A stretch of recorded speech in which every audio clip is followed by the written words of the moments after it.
첫 번째, 대북 지원의 목적은 인도주의 실천 더하기 남북관계의 전환입니다. 저는 관계의 전환에 더 방점을 찍고 있기는 합니다. 그러니까 이 말을 영어로 하면 더 와닿으실지 몰라요. 체제 이행, 체제 변화 이런 말씀 많이 들어보셨죠? 이것은 대개는 북한 체제가 변화해야 된다 이런 말로 쓰이는데 저는 관계 전환이라고 얘기를 하는 겁니다. 남북 관계가 전환돼야 된다 하는 것입니다. 거기에 대북 지원이 쓰일 수 있다. 두 번째, 교류와 협력의 그 현실은 남북 관계의 수단이자 목적이다 하는 것입니다. 남북 관계가 얼어붙었을 때 온기를 부여하는 것이 이런 물질적 나눔이었는데 그러면 관계가 좋을 때는 어떻게 될까요? 역시 또 물질적 나눔이 활발하겠죠. 그래서 수단이자 목적이다. 세 번째, 민간 교류의 파급 효과가 정치 경제적 관계의 증진의 배경이 되고 또 인도적 문제 자체를 완화시키는 그런 효과를 낳는다 하는 것입니다. 그 다음에 네 번째, 분단 양방 관계의 그 분석적 관점이 우리에게 좀 필요합니다. 평화와 통합을 지향하는 관계 규정이 계속 이렇게 진행이 되면서 이 일이 계속돼야 된다 하는 것이고요. 다섯 번째, 도덕적 우위를 우리가 유지해야 된다. 항상 화해의 손을 내미는 쪽이 도덕적 우위에 서게 돼 있습니다. 또 먼저 도와주는 쪽이 도덕적 우위에 서게 돼 있습니다. 그것을 하지 말자 하거나 비난하면 도덕적 열위에 빠지게 되는 것입니다. 여러분은 남한과 북한, 우리는 남한에 속해 있습니다. 그렇다면 어느 쪽이 더 도덕적 우위에 있기를 바라십니까? 저는 당연히 우리가 항상 이 일이 끝날 때까지 도덕적 우위를 잃지 않아야 된다고 생각을 합니다. 그런 그 하나의 방편이 바로 이 민간 혹은 정부까지 다 포함하겠죠. 교류 협력이라고 생각합니다. 말씀드릴 때 항상 그 시의성을 저는 생각하게 됩니다. 한반도의 2021년은 평화 상실한 지 111년째 됩니다. 1910년부터 이 땅에는 진정한 평화가 없었습니다. 38선으로 분단된 지 76년째 됐고 싸운 다음에 휴전선 분단이 68년. 동서냉전이라는 커다란 그 큰 세력 간의 싸움이 우리를 규정했기 때문에 그것 우리 책임이 아닌 부분도 있는데 그것이 해소된 것도 32년 전 일입니다. 그리고 첫 번째 정상회담으로부터도 21년이 흐르고 있습니다. 이 타임라인이 필요한 이유는 이 분단이 한 세대의 잘못으로 이루어지지 않았던 것처럼 분단을 해소하는 것 역시 한 세대에서 끝나지 않을 거라고 생각되기 때문에 그렇습니다. 그래서 자꾸 날짜를 세야 됩니다. 이거 성경에도 나오죠. 날 계수하는 지혜라는 표현으로 나오는데 그 날 계수하라고 주님이 그러셨으면 날 계수해야죠. 그래서 저는 늘 이렇게 날 계수하고 있고 가능하면 이제 본인들의 나이를 입력을 하시기를 바랍니다. 제가 제 거 먼저 입력을 했습니다. 윤한철 태어난 지 53년 됐습니다. 그리고 보니까 제가 전쟁 끝나고 15년 후에 태어난 인물이더라고요. 예. 그런데 그렇게 태어난 인물이 지금 이 문제를 아직도 해결 못하고 있는 현실, 이거를 직시해야 된다 생각합니다. 제 소개를 좀 해야죠. 저는 남북 경제협력을 경험을 했고 인도적 지원을 경험을 했고 그 다음에 연구원을 만들어서 평화와 또 한반도 정세 이런 것들을 연구했었습니다. 그리고 지금은 탈북민 지원을 하고 있는 상황입니다. 저와 동행하시는 분들이 여기 많이 계셔서 자세히 소개 안 해도 될 것 같습니다. 98년에 북한 일만 하겠다 이렇게 마음을 먹었습니다. 그때 당시 북한 일을 하는 곳이 두레마을이었습니다. 그래서 두레마을에 스텝이 되었고 두레마을이 낮은 선봉의 그 공동체, 뭐 쉽게 말하면 두레마을 농업 공동체, 그리고 어렵게 정식으로 얘기하면 농업협력회사를 만드는 작업을 했었습니다. 그때 제가 스텝으로 들어갔는데 그 해죠. 그 해에 제 파트너가 사라지는 일이 벌어졌습니다. 한참 이제 거기에 외국인 회사죠. 그쪽으로 말하자면 합작 회사를 설립하는 작업을 하고 있는데 뜬금없이 얼마를 황금의 삼각주은행에 입금하시오 이런 이제 팩스가 날라왔습니다. 그런데 홍콩처럼 만들겠다고 했었기 때문에 거기에 외국인 기업을 유치하는 법률을 6개나 제정해서 북한이 반포를 했었거든요. 그래서 제가 그 법률을 다 읽어봤습니다. 다 읽으면서 이 사람들이 돈을 요구하는 게 맞는지 틀리는지, 액수가 맞는지 틀리는지를 이제 검토를 했더니 액수도 아니고 시기도 아닌 겁니다. 그래서 제가 답장을 보냈습니다. 왜 이렇게 엉뚱한 요구를 하느냐. 당신들의 법에 의하면 그 돈도 아니고 이 날짜도 아니다. 하고 이제 보냈는데 그 98년에 보낸 팩스가 아직 답장이 안 와요. 그리고 나서 들리는 뉴스는 제가 상대하던 그 사람의 상관이 총살됐다는 이제 뉴스가 들리는 겁니다.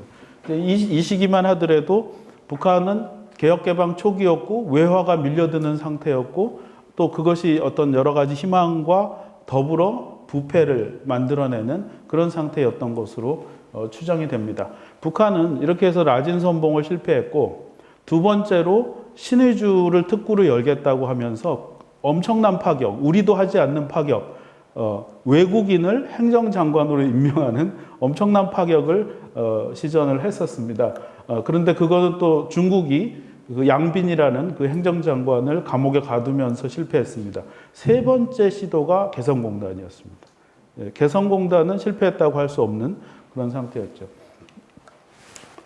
그리고 제가 북한에 처음 들어갔던 것은 재난이었습니다. 2004년에 용천 폭발 사고라는 엄청난 재난이 발생해서 아이들이 이런 상태가 되었습니다. 화상이죠. 화상이고 이 아이는 자상이에요. 칼에 찔린 상처. 어떻게 자상이 발생했을까요? 예. 폭발의 피해는 섬광, 열, 그 다음에 폭풍, 폭음입니다. 예. 그러니까 자상이 왜 발생했냐면 폭풍이 유리창을 깨가지고 그 깨진 유리가 폭풍과 함께 얼굴로 덮치는 상황이에요. 그래서 자상이 발생을 합니다. 칼에 찔린 상처. 예. 하여튼 이런 상처가 엄청난 피해가 발생을 해서 저와 이제 제 친구들은 이게 잘 안 넘어가네요. 하나 넘겨줘 보시겠어요? 네.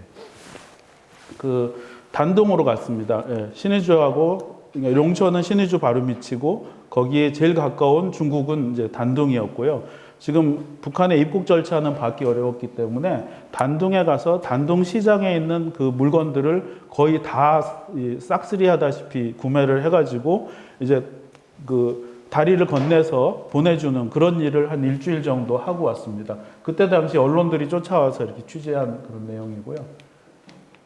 예. 천천히 좀 먹는군요. 결국 여러 가지 작업으로 이렇게 완전히 폐허가 된 학교를 이렇게 복구를 해줬습니다. 이제 이 사람들의 이제 버릇이기도 하고 체제이기도 하죠. 우리가 해줬는데 고마움의 대상은 원수님이라는 거, 뭐 이해해야죠. 그리고 이제 서울에 돌아왔는데 제가 초유의 얘기를 들었습니다. 고맙대요. 여러분 북한한테 고맙단 말 들어보신 적 있으세요? 네. 하기는 하는데 너무 조금 하니까 상응이 잘 안 되죠. 저는 들어봤습니다. 하여튼 고맙다 그러면서 비자를 발급할 테니까 단둥에 있지 말고 신의주로 건너오랍니다. 그래서 뭐 너무 고맙죠. 그런데 항상 이렇게 호의를 베풀 때는 조건이 붙어요. 구급차 한 대만 사달래요. 네. 그래서 단둥인지 장춘인지 모르겠는데 하여튼 구급차를 샀습니다. 사가지고 제가 이제 이게 누워도 보고 운전도 해보고 하면서 점검을 하고 이걸 몰고 이제 그 압록강 철교를 건너갔습니다. 이게 이거 이렇게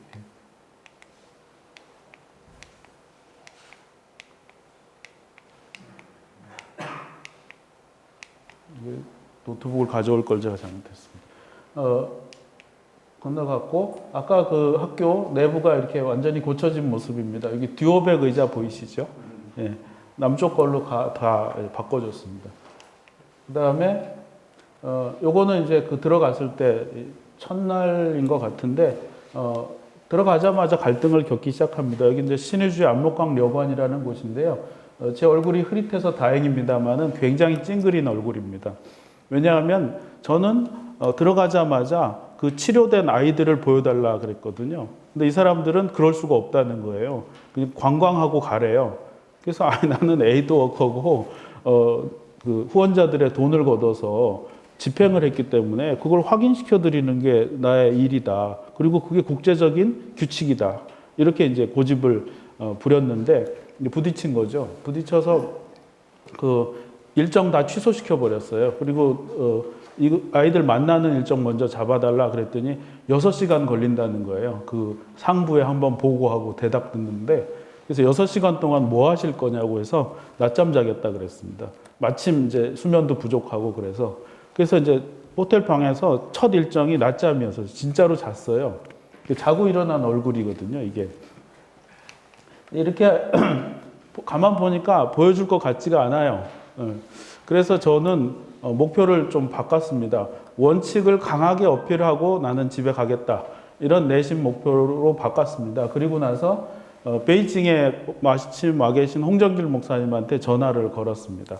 전화 걸어서 뭐라 그랬냐면 아주 크게, 목사님, 회장님, 이 사람들이 아이들을 보여주려고 노력은 하는데 결국은 못 볼 것 같습니다.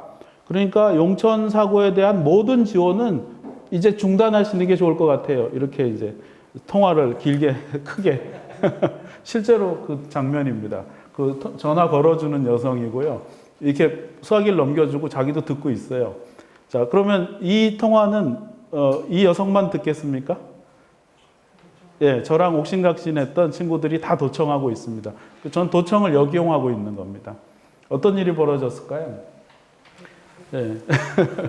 헐레벌떡 왔습니다. 그리고 막 24 이렇게 몰아쉬면서 내래 솔직히 말하겠수다. 솔직히 말해서 창피한 건 형제간에 못 보여주는 거예요. 이렇게 대답을 합니다. 그래서 그 얘기를 들으니까 저랑 같이 갔던 일행들이 이제 저 때문에 낮잠을 자야 해서 굉장히 불만이 차 있었는데 갑자기 저를 칭찬하기 시작했습니다. 평양에서 북한 사람들한테 솔직히 말하는 건 오늘 처음 들었다 그러더라고요. 네. 이런 류의 일들이 저는 강한 원칙을 주장하고 결국 관철해내는 이런 작업들이 몇 번 이제 쌓였습니다. 그러자 어떻게 됐냐면 전혀 다른 자리에서 저를 처음 본 사람들조차 첫 인사가 이런 식으로 시작합니다. 우리의 선생님이 어떤 분이라는 거 알고 왔습니다. 이렇게 시작합니다. 그러니까 기초적인 장난을 친다든지 이런 것은 아예 이제 단계를 넘어서서 시작을 하는 거죠. 물론 그렇다고 해서 그런 꿍꿍이가 끝난 건 아니었지만 이렇게 해서 하나씩 원칙이 뭔지, 원칙을 왜 반드시 지켜야 되는지를 북에 각인시키는 작업들을 하고 있는 거죠. 제가 앞서 말씀드렸죠. 물건을 주는 게 문제가 아니고 관계를 전환하는 게 문제라고. 근데 관계를 좋게 전환하려면 규칙을 지켜야죠. 규칙을 안 지키는 상대방하고 어떻게 관계를 좋게 만들 수가 있겠습니까? 더구나 북한은 우리만 상대하는 게 아니죠. 전 세계 모든 그 기구들과 엔터티들을 상대하기 때문에 이런 작업을 하는 겁니다. 그러다 보니까 이런 변화도 감지하게 됩니다. 이게 제가 처음 받았던 신의주행 비자인데 여기 보시면 주체 93년 이렇게 써 있어요. 네. 근데 2005년, 그러니까 이듬해 2005년, 6년에 받은 비자에는 주체 연호가 사라지는 걸 볼 수가 있습니다. 그러니까 북한이 뭐 영구 불변이 아니고 뭐 주체 연호는 뭐 금과 옥조가 아닌 거죠. 필요하면 없앨 수도 있다는 것을 우리가 볼 수가 있습니다. 남북 나눔에서는 우리 지금 존경하는 강 목사님 와 계십니다만은 목사님과 함께 분유하고 밀가루 보내는 작업을 계속 했었고요.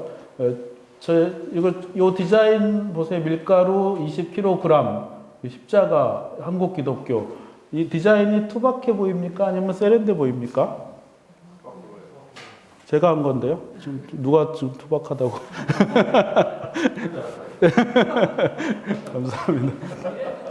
예, 하여튼 투박해도 할 수 없습니다. 제가 대충 일러스트로 한 거니까. 보내면 이렇게, 전에 우리가 뭐 익히 많이 봐왔던 이런 상태보다 먹은 아이들 상태는 다릅니다. 얘는 정동해고 얘는 정남해예요. 얘는요? 네, 서해죠. 네, 새쌍둥이. 네, 새쌍둥이입니다. 네. 그리고 또 다른 반 아이들. 새쌍둥이 반이에요, 여기가. 왜 새쌍둥이만 따로 반이 있을까요? 이게 수령님이 교시하셨기 때문이에요. 새쌍둥이는 나라의 경사니까 나라가 길러주라 이렇게 교시했대요. 그러자 이 고아원에, 그러니까 육아원에 새쌍둥이 반이 따로 생기고 얘들은 이 넓은 방을 혼자 씁니다. 세 사람이 씁니다. 근데 바로 옆방은 이렇게 바글바글한 거죠. 네. 어쨌거나 애들을 먹일 수 있었고, 그 다음 이제 농기구 지원도 했습니다. 삽을 보냈는데, 이때 이제 뉴스에 막 나는 건 뭐 이렇게 듣도 보도 못한 그 첨단 기계를 북한에 지원했다. 이런 뉴스는 막 터지고 있었는데, 삽을 보냈다는 뉴스를 들으신 적 있으세요? 없죠? 이거는 한국의 언론 환경이 문제인 거예요.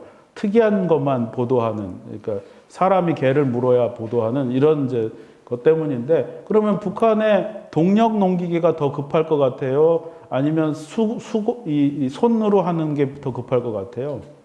그렇죠. 동력 농기계는 전부 연료나 뭐 이런 게 있어야 돌아가잖아요. 그러니까 정말로 필요한 건 삽인데 그걸 보내면 언론이 이제 건드리지 않죠. 그리고 이제 삽 공장하고 여러 얘기를 해서 뭐 가격도 흥정했지만 이렇게 삽날에다가 이렇게 새겨서 보내곤 했었습니다. 아까 이제 밀가루 포대에도 십자가가 크게 새겨져 있고 삽날에도 이렇게 돼 있는데, 이런 것이 이제 전용을 하지 못하는 조치이기도 하고 우리가 예수 그리스도의 이름으로 보낸다는 것을 확연하게 표시하는 조치이기도 합니다.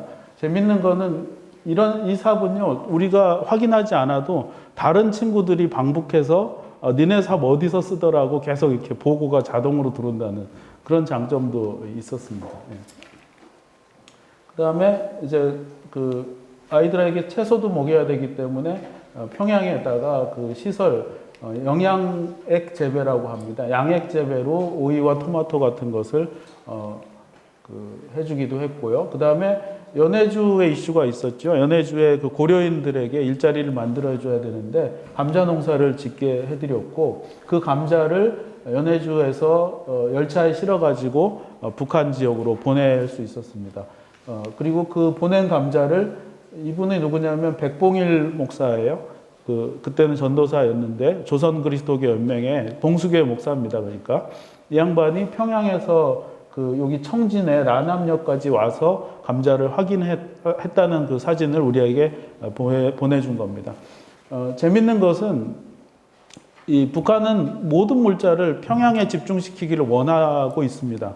그런데 우리의 관심은 평양보다는 그 이외의 지역에 더 힘들게 사는 사람들한테 있는 거죠. 이 미스매치가 있는데, 재밌게도 이 감자는 막 수확한 것이라서 엄청나게 물이 많이 수분이 함유되어 있고 오래 가면 다 썩어버립니다. 그래서 이 사람들이 곤란한 것처럼 얘기를 해요. 이거 평양까지 가져가면 다 썩는다는 거예요. 그래서 우리도 곤란한 척 하면서 그러면 함경북도에 풀어 이렇게 얘기하는 거죠. 그러면 평양이 아닌 더 못 사는 지역에 자연스럽게 식량이 도착하게 만드는 그런 효과도 있었습니다. 그런 이제 작업들을 여러 차례 하는 중에 가끔은 이런 일도 있는 거죠. 홍 목사님이시고 여기 접니다. 강 목사님도 어디 계실 것 같긴 한데, 예, 2005년에 평양에 우리가 도착했다고 노동신문에 나기도 했었어요. 예.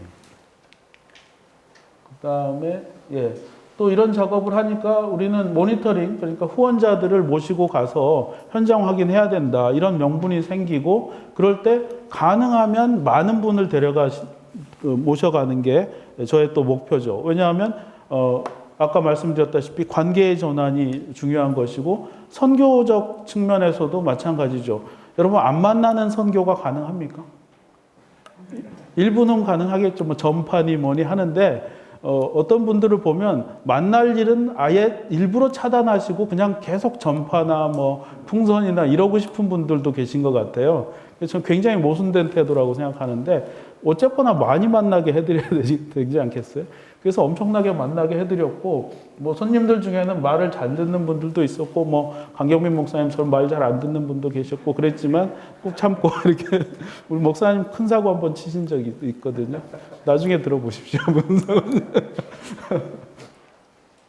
그 다음에 이제 갔으니까 수요일이면 수요 예배고 주일 되면 주일 예배고, 그 교류를 하게 됩니다. 재밌는 건 봉수교회는 이렇게 자리가 차별돼 있어요. 이게 퍼스트 클래스 자리, 비즈니스 자리, 이렇게 이코노미 자리. 그래서 그 퍼스트 클래스 자리에는 홍 목사님하고 그 조구련 강양섭 위원장 앉고 뭐 이런 식으로 돼 있어요. 재밌는 현상이죠. 여기는 칠골교회고요. 거의 항상 남쪽의 목사님이나 미국 목사님들 계시면 거의 100% 설교를 부탁합니다. 오히려 우리 쪽에서 거부하는 경우가 있었죠.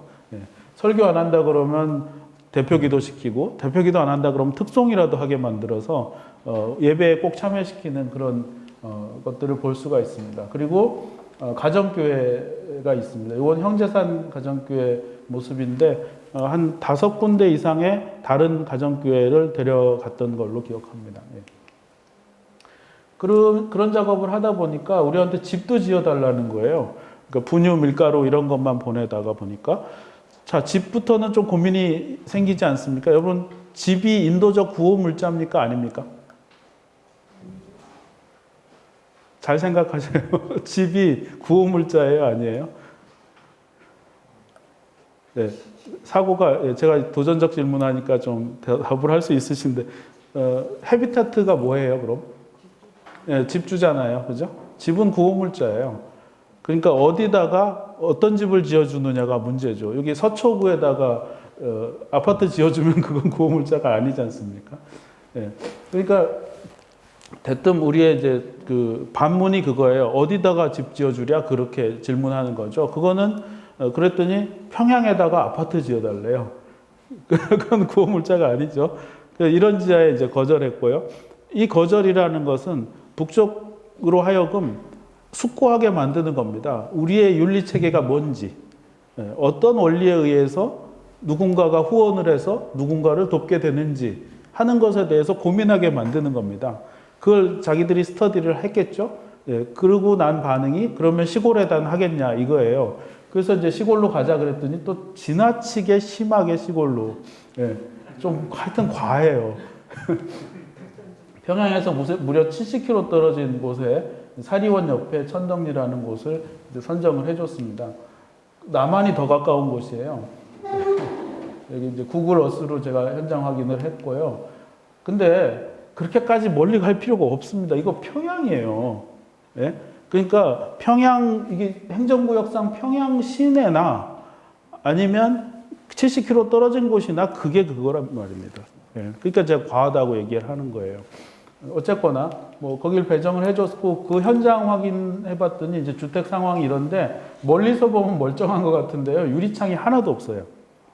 유리창 하나도 없고 저 비를 막을지 못 막을지 모르는 정도의 그런 이제 주택들이고요. 그 다음에 이게 이제 하모니카 집이라고 하는데요. 같은 눈을 맞는데 지붕 재료가 다르죠.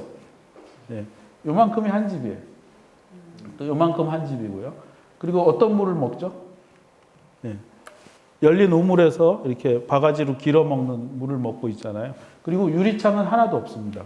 이러면 이제 안쪽이 어떠리라는 걸 상상할 수가 있겠죠. 그러니까 식량을 공급을 해도 이런 집에 살고 이런 물 먹으면 아프게 돼 있는 겁니다. 그래서 이제 주택 공급을 이제 시작을 했던 거고요. 그랬더니 이런 집을 지어달래요. 굉장히 또 번듯한, 자기들은 문화주택에 살아야 된다고 하면서 이런 집을 지어달라고 합니다. 그리고 설계도 이렇게 제시하는데 방이 하나, 둘, 셋, 넷, 다섯, 여섯 칸 내지 7칸짜리 집이에요. 네. 어떻게 해요? 뭐 일단 지어준다고 했습니다. 지어준다고 하고 이거를 몇 채 지어줄까 그랬더니 680채. 가능할까요? 네, 가능합니다. 왜냐하면 땅값이 없어요. 네, 우리는 땅값이 대부분이지만 건설비 한 1,000만 원 정도면 족합니다. 그러니까 요즘으로 하면 이제 강남에 아파트 한 채 팔면은 거의 지어줄 수 있지 않을까 뭐 이런 생각이 드는데 맞나요? 제 계산이? 네, 그럴 것 같아요. 그래도 680채도 맨손으로 지어야 되거든요. 중장비 하나도 없어요. 그러니까 이게 장마가 다가오는데 언제까지 마칠 건가 계산해야 되잖아요. 그래서 이거 얼마 동안 지을 수 있어? 그랬더니 그저 3개월이면 되지 뭐 이러는 거예요. 그래서 와, 얘들이 성경을 읽었나? 이 성전을 헐라 뭐 그 대목을 읽었나 했는데 그 어떻게 이게 가능해? 그랬더니 아주 그 역이된 목소리로 우리에겐 청년 돌격대가 있시오. 예, 이 친구들이 청년 돌격대인 거죠.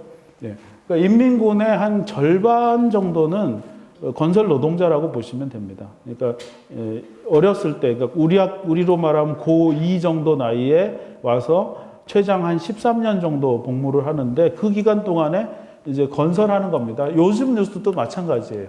요즘 평양 뉴스 보시면 군인 건설자 이런 말 굉장히 많이 나오거든요. 이게 뭐냐면 인민군대 소집해서 임금 안 주고 건설 노동 시킨 거예요. 그러니까 이제 저 건물 짓는데 비용이 이제 줄어들겠죠. 얼마나 앳돼 보입니까? 이런 아이들이 이제 이 돌격을 해가지고 진짜 3개월에 이런 집 100채를 짓습니다. 예. 짓고 그 다음에 이제 그 방문 약속을 이제 지키게 됐는데 이것도 순순히 지키지 않습니다. 처음에 홍 목사님께서 어떻게 계약을 했냐면 680채를 한 번에 짓겠다고 절대 약속 안 합니다. 100채를 먼저 지어준다. 그런데 그 100채를 지으려면 남쪽 사람이 150명 정도가 헌금을 해야 된다. 그러니까 150명이 현장에 와서 확인을 하는 걸로 한다. 그래서 남쪽 사람 150명이 현장 확인하면 그 다음 100채를 또 시작한다. 이런 식으로 엮어 놓으셨어요. 약속을 어떻게 하려고요? 그렇죠. 약속을 지킬 유인을 만들어 놓으신 거죠. 약속을 지키면 그 다음에 또 100채가 생기는 이런 구조를 만들어 놓은 겁니다. 신뢰가 제로 상태니까 전혀 믿을 수가 없으니까 이런 신뢰 장치를 만들어 놓는 겁니다. 그럼에도 불구하고 이걸 안 지키려고 별짓을 다 했어요. 제가 그 실무를 했으니까 150명의 그 모든 스케줄을 만들었지 않습니까? 비행기표까지. 뭐 어떤 분들은 여러 휴가 내고 뭐 결혼식도 미루고 뭐 이런 분들이 많겠죠. 그런데 한 일주일 전에 한 일주일 좀 남짓 전에 전화가 옵니다. 그 열흘만 미루자 이렇게 미뤄지나요? 그래서 또 다시 150명을 또 만듭니다. 네. 못 가는 분은 못 가고 뭐 가는 분은 가고 그러면 또 전화가 와가지고 또 미루자고 합니다. 네. 세 번째 그러면 무슨 현상이 벌어지는지 아세요? 네. 우리 그 성도들이 북한을 미워하거나 의심하지 않고 윤한철을 미워하거나 의심합니다. 저놈이 처음부터 없었던 일을 만든 거 아니야? 이런 식이 되는 거죠. 그때가 제 인생에서 제일 괴로웠던 때 같아요. 저는 좋은 사람이거든요. 아니, 김 기자님 왜 웃으세요? 우리 엄마가 그랬어요. 그런데 제가 나쁜 사람이 돼가고 있는 거거든요. 굉장히 힘들더라고요. 그래서 어머니가 좋은 친구 사귀라고 했던 것 같아요. 근데 마지막까지 이걸 해냈습니다. 150명을 또 만들었고, 그 두 번째 약속 어길 때쯤에 홍 목사님한테 일렀습니다. 이 사람들이 지금 장난을 치고 있고 저는 바보가 됐고 화가 나 있습니다. 이렇게 이제 말씀을 드렸어요. 그랬더니 홍 목사님이 알았다 그러시고 이제 개성에 갔어요. 개성에 가서 몇 마디 안 하셨어요. 너희들 한 번 맺은 약속은 반드시 지켜야 된다. 못 지킬 것 같으면 아예 약속을 하지 마라. 그리고 이번 약속을 안 지키면 다음 100채는 없다. 예, 이렇게 강하게 자르셨어요. 그 결과 정말로 150명이 현장에 방문할 수가 있었습니다. 또 100채 지었죠? 똑같은 상황이 또 벌어졌는데 그때는 어떻게 됐을 것 같아요? 예, 또 이제 이렇게 뭔가 피하려고 했어요. 그때는 너무 수월해요. 지난번에 어떻게 했어? 이렇게 끝난 거예요. 예. 그래서 제가 사회주의의 관료 체제를 조금씩 느끼기 시작했어요. 이 사람들이 내부에서 어떤 일이 있었을까? 그런 약속을 쉽게 이렇게 지켜주면 내부에서 좀 점수가 깎이지 않겠어요?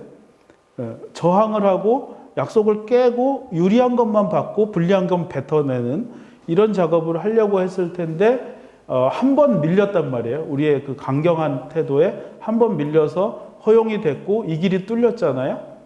예. 이 사회주의 관료제는 한 번 뚫린 길이 막히기도 어렵다는 걸 제가 발견한 겁니다. 예. 한 번 그 가본 길이 생겨나면요. 그래서 이렇게 몇 번 반복을 하면 이 길이 생기겠네 하는 이제 희망을 갖게 됐습니다.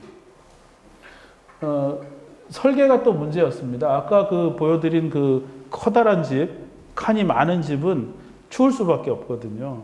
이때 이제 김정철 장로님, 정림건축의 김정철 장로님을 모시고 갔습니다. 장로님이 워낙 건축의 고수시지 않습니까? 이북 출신이기도 하신데, 이 어른이 그 사람들이 아까 그 보여준 설계도를 이렇게 딱 보시더니 정말 말수가 적은 어른이신데 네 글자를 말하셨어요. 춥겠구만.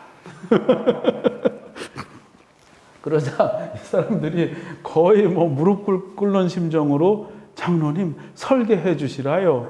이래가지고 그쪽에 그 자존심에 해당하는 설계가 완전히 이제 박살이 났습니다. 그리고 이제 장로님이 벽 두껍게 하고 지붕 낮추고 칸수 줄이고 해가지고 북한의 그 연료 사정이 안 좋을 때도 그래도 조금 보온성이 있는 그런 집으로 설계를 바꿨던 겁니다. 그래서 두 번째 단지는 우리가 설계한 설계대로 이렇게 건축이 됐었죠. 이 과정을 통해서도 제가 많이 배웠습니다. 북한의 어떤 설계가요, 왜 이념적인지 아세요? 수령의 교시 때문이에요. 수령님이 입합에 고깃국 먹고 비단 옷 입고 기와집에 살게 해주셨다 했거든요. 그 워딩, 기와집이라는 그거에 1.1획을 바꾸면 안 되는 거예요. 그래서 기와를 얹어야 되는 거예요. 그래서 기와가 비싸고 귀하지 않냐 그랬더니 중국제는 싸대요. 그러니까 이건 뭐냐면 형식주의라도 수령님의 교시는 그대로 이행해야 된다는 거예요. 이쯤에서 저와 여러분은 좀 회개해야 되지 않습니까? 우리가 주님의 말씀을 그렇게까지 지키지는 않잖아요. 예. 근데 하여튼 이 사람들은 이제 그렇게 하더라고요. 그런데 그 자존심이고 이념인 그 설계를 그냥 날려버릴 수가 있었어요.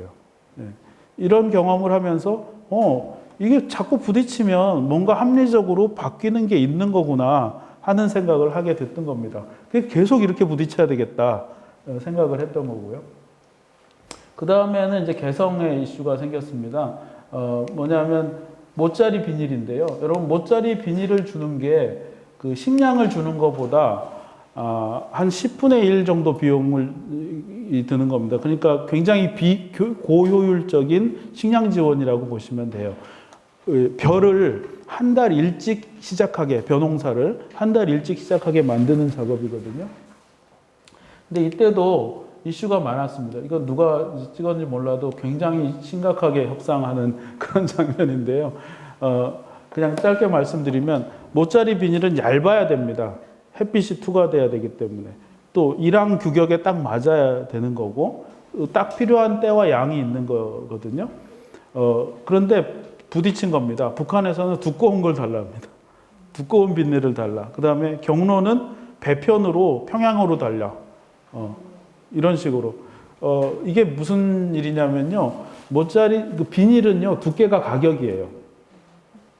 그래서 두꺼운 거 받아서 딴 데다 쓰든지 아니면은 다시 재가공을 해서 쓰고 남겨가지고 또 딴짓을 하든지 뭐 이런 꿍꿍이가 들어있는 거예요. 저의 입장은 아니다. 난 모짜리에만 쓸 수 있는 그것도 한 해밖에 못 쓰는 얇은 비닐밖에 안 줄 거다. 그리고 배편으로 보내는 건 용로에 비해서 4배가 비용이 비싸요. 내가 왜 그런 비용을 내가 치러야 되느냐. 이제 부딪히는 겁니다. 그때는 조금 그 이슈가 있었어요. 모짜리 비닐을 한 13억, 뭐 10억, 20억 이런 단위로 주문을 하거든요. 그러면 공장에서 일주일 내내 생산을 해야 돼요.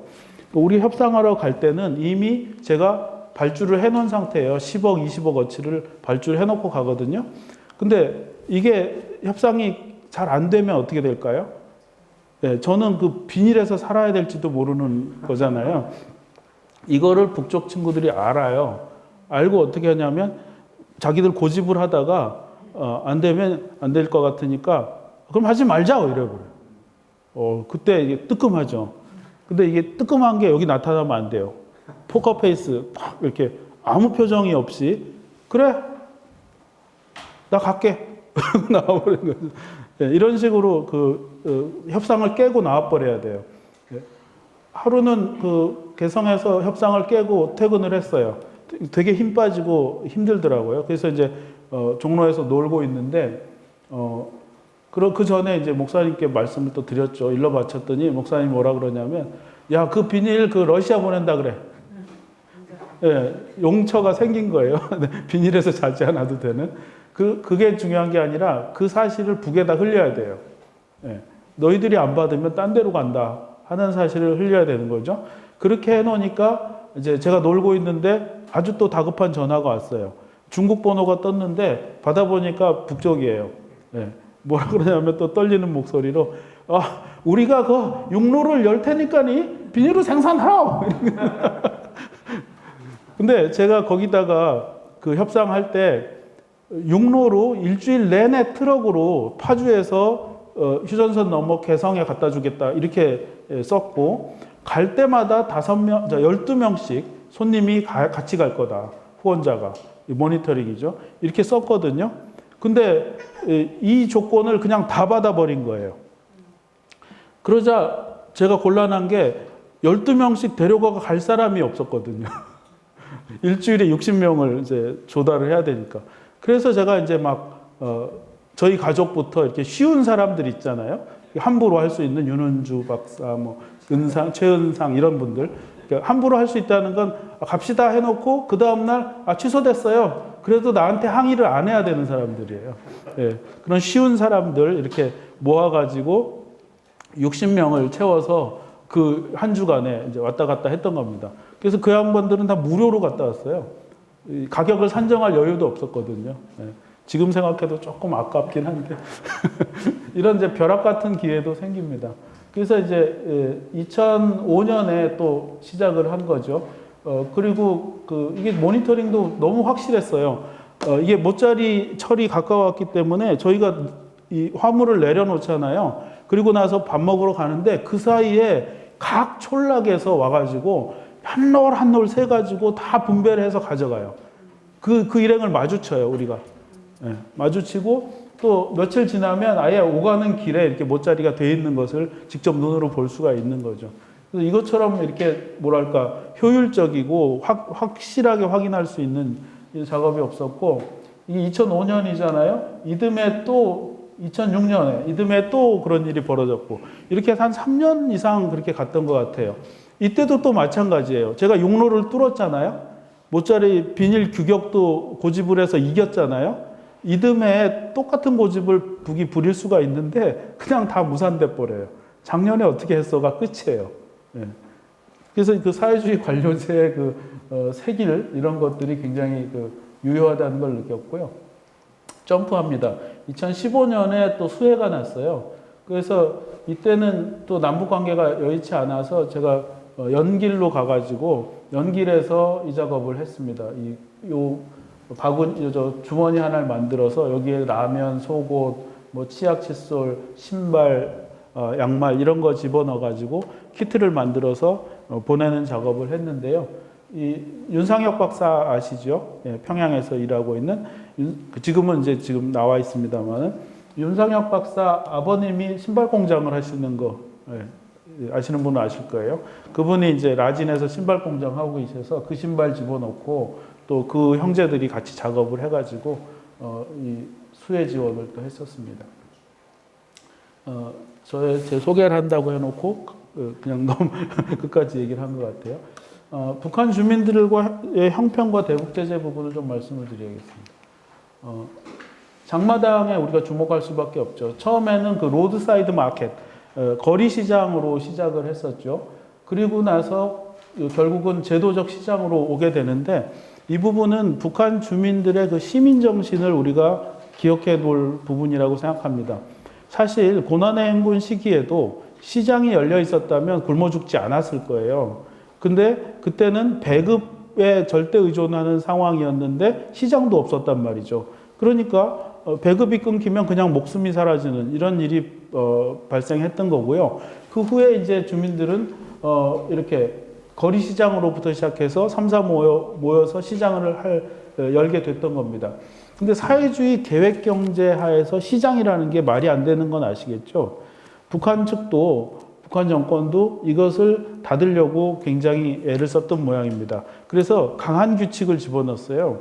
예를 들어서 저녁 5시 이후에만 장사할 수 있다. 그리고 60세 넘은 여성만 장사할 수 있다. 이런 식으로 시장을 옥죄는 그런 조치를 해나간 적이 있습니다. 여기에 대해서 북한 사람들의 강한 저항이 나타난 겁니다.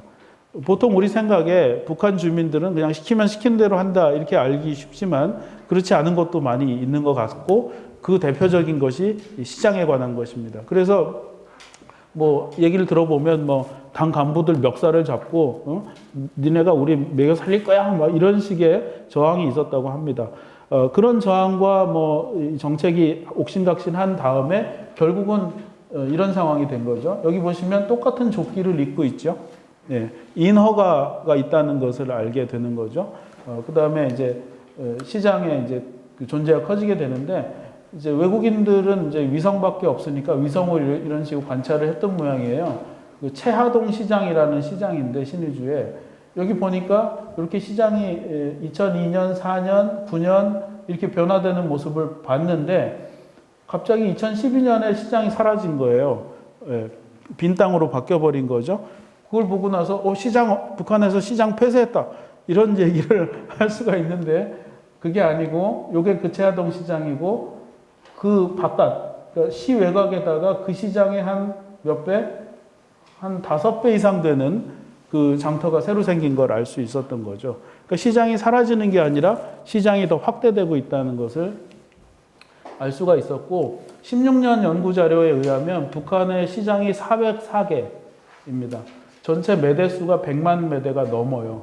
16년이니까 아마 더 지금은 늘어나 있을 것 같습니다. 그러니까 북한은 지금 배급 경제에서 벗어났거나 아니면 배급 의존율이 굉장히 낮은 사회다 이렇게 이제 볼 수가 있는 거죠. 그리고 예, 그럼에도 불구하고 북한에 가 있는 그 국제 기구들이 니즈 앤 프라이어리티즈라는 이제 연례 보고서를 계속 내고 있습니다. 이 사람들이 낸 보고서에 의하면 북한 주민 2,500만 중에서 1,090만을 구호 대상으로 보고 있어요. 그러니까 아무리 시장이 잘 돌아간다 하더라도 여전히 최빈국에 속해 있고 우리 손길이 필요하다는 것을 알 수가 있고요. 결핵 발생률이 굉장히 심각한데 세계 최고 수준입니다. 641명, 10만 명당. 그 중에서도 일반 약이 안 듣는 다제 내성 결핵이 5,200건 이상 발생을 하고 있습니다. 주된 원인이 영양 부족으로 나오고 있고요. 그래서 이제 이 결핵이 굉장히 큰 문제인데 이 결핵 분야에서 일을 잘하고 있는 스티브 린튼 박사를 아실 겁니다. 또 안 들어가네. 한번 넘겨주시겠어요?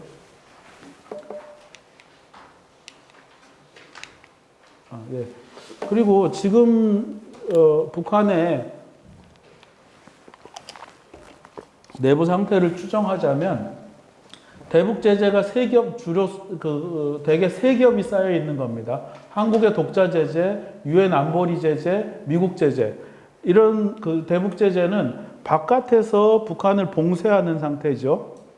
그런데 코로나는 북한 스스로 자기를 봉쇄하는 상태입니다. 완벽 봉쇄라고 볼 수가 있죠. 이 상태에서 물자가 부족하다. 내부에서 무슨 일이 일어날까 하는 건 정말 상상할 수 있는 그런 일입니다.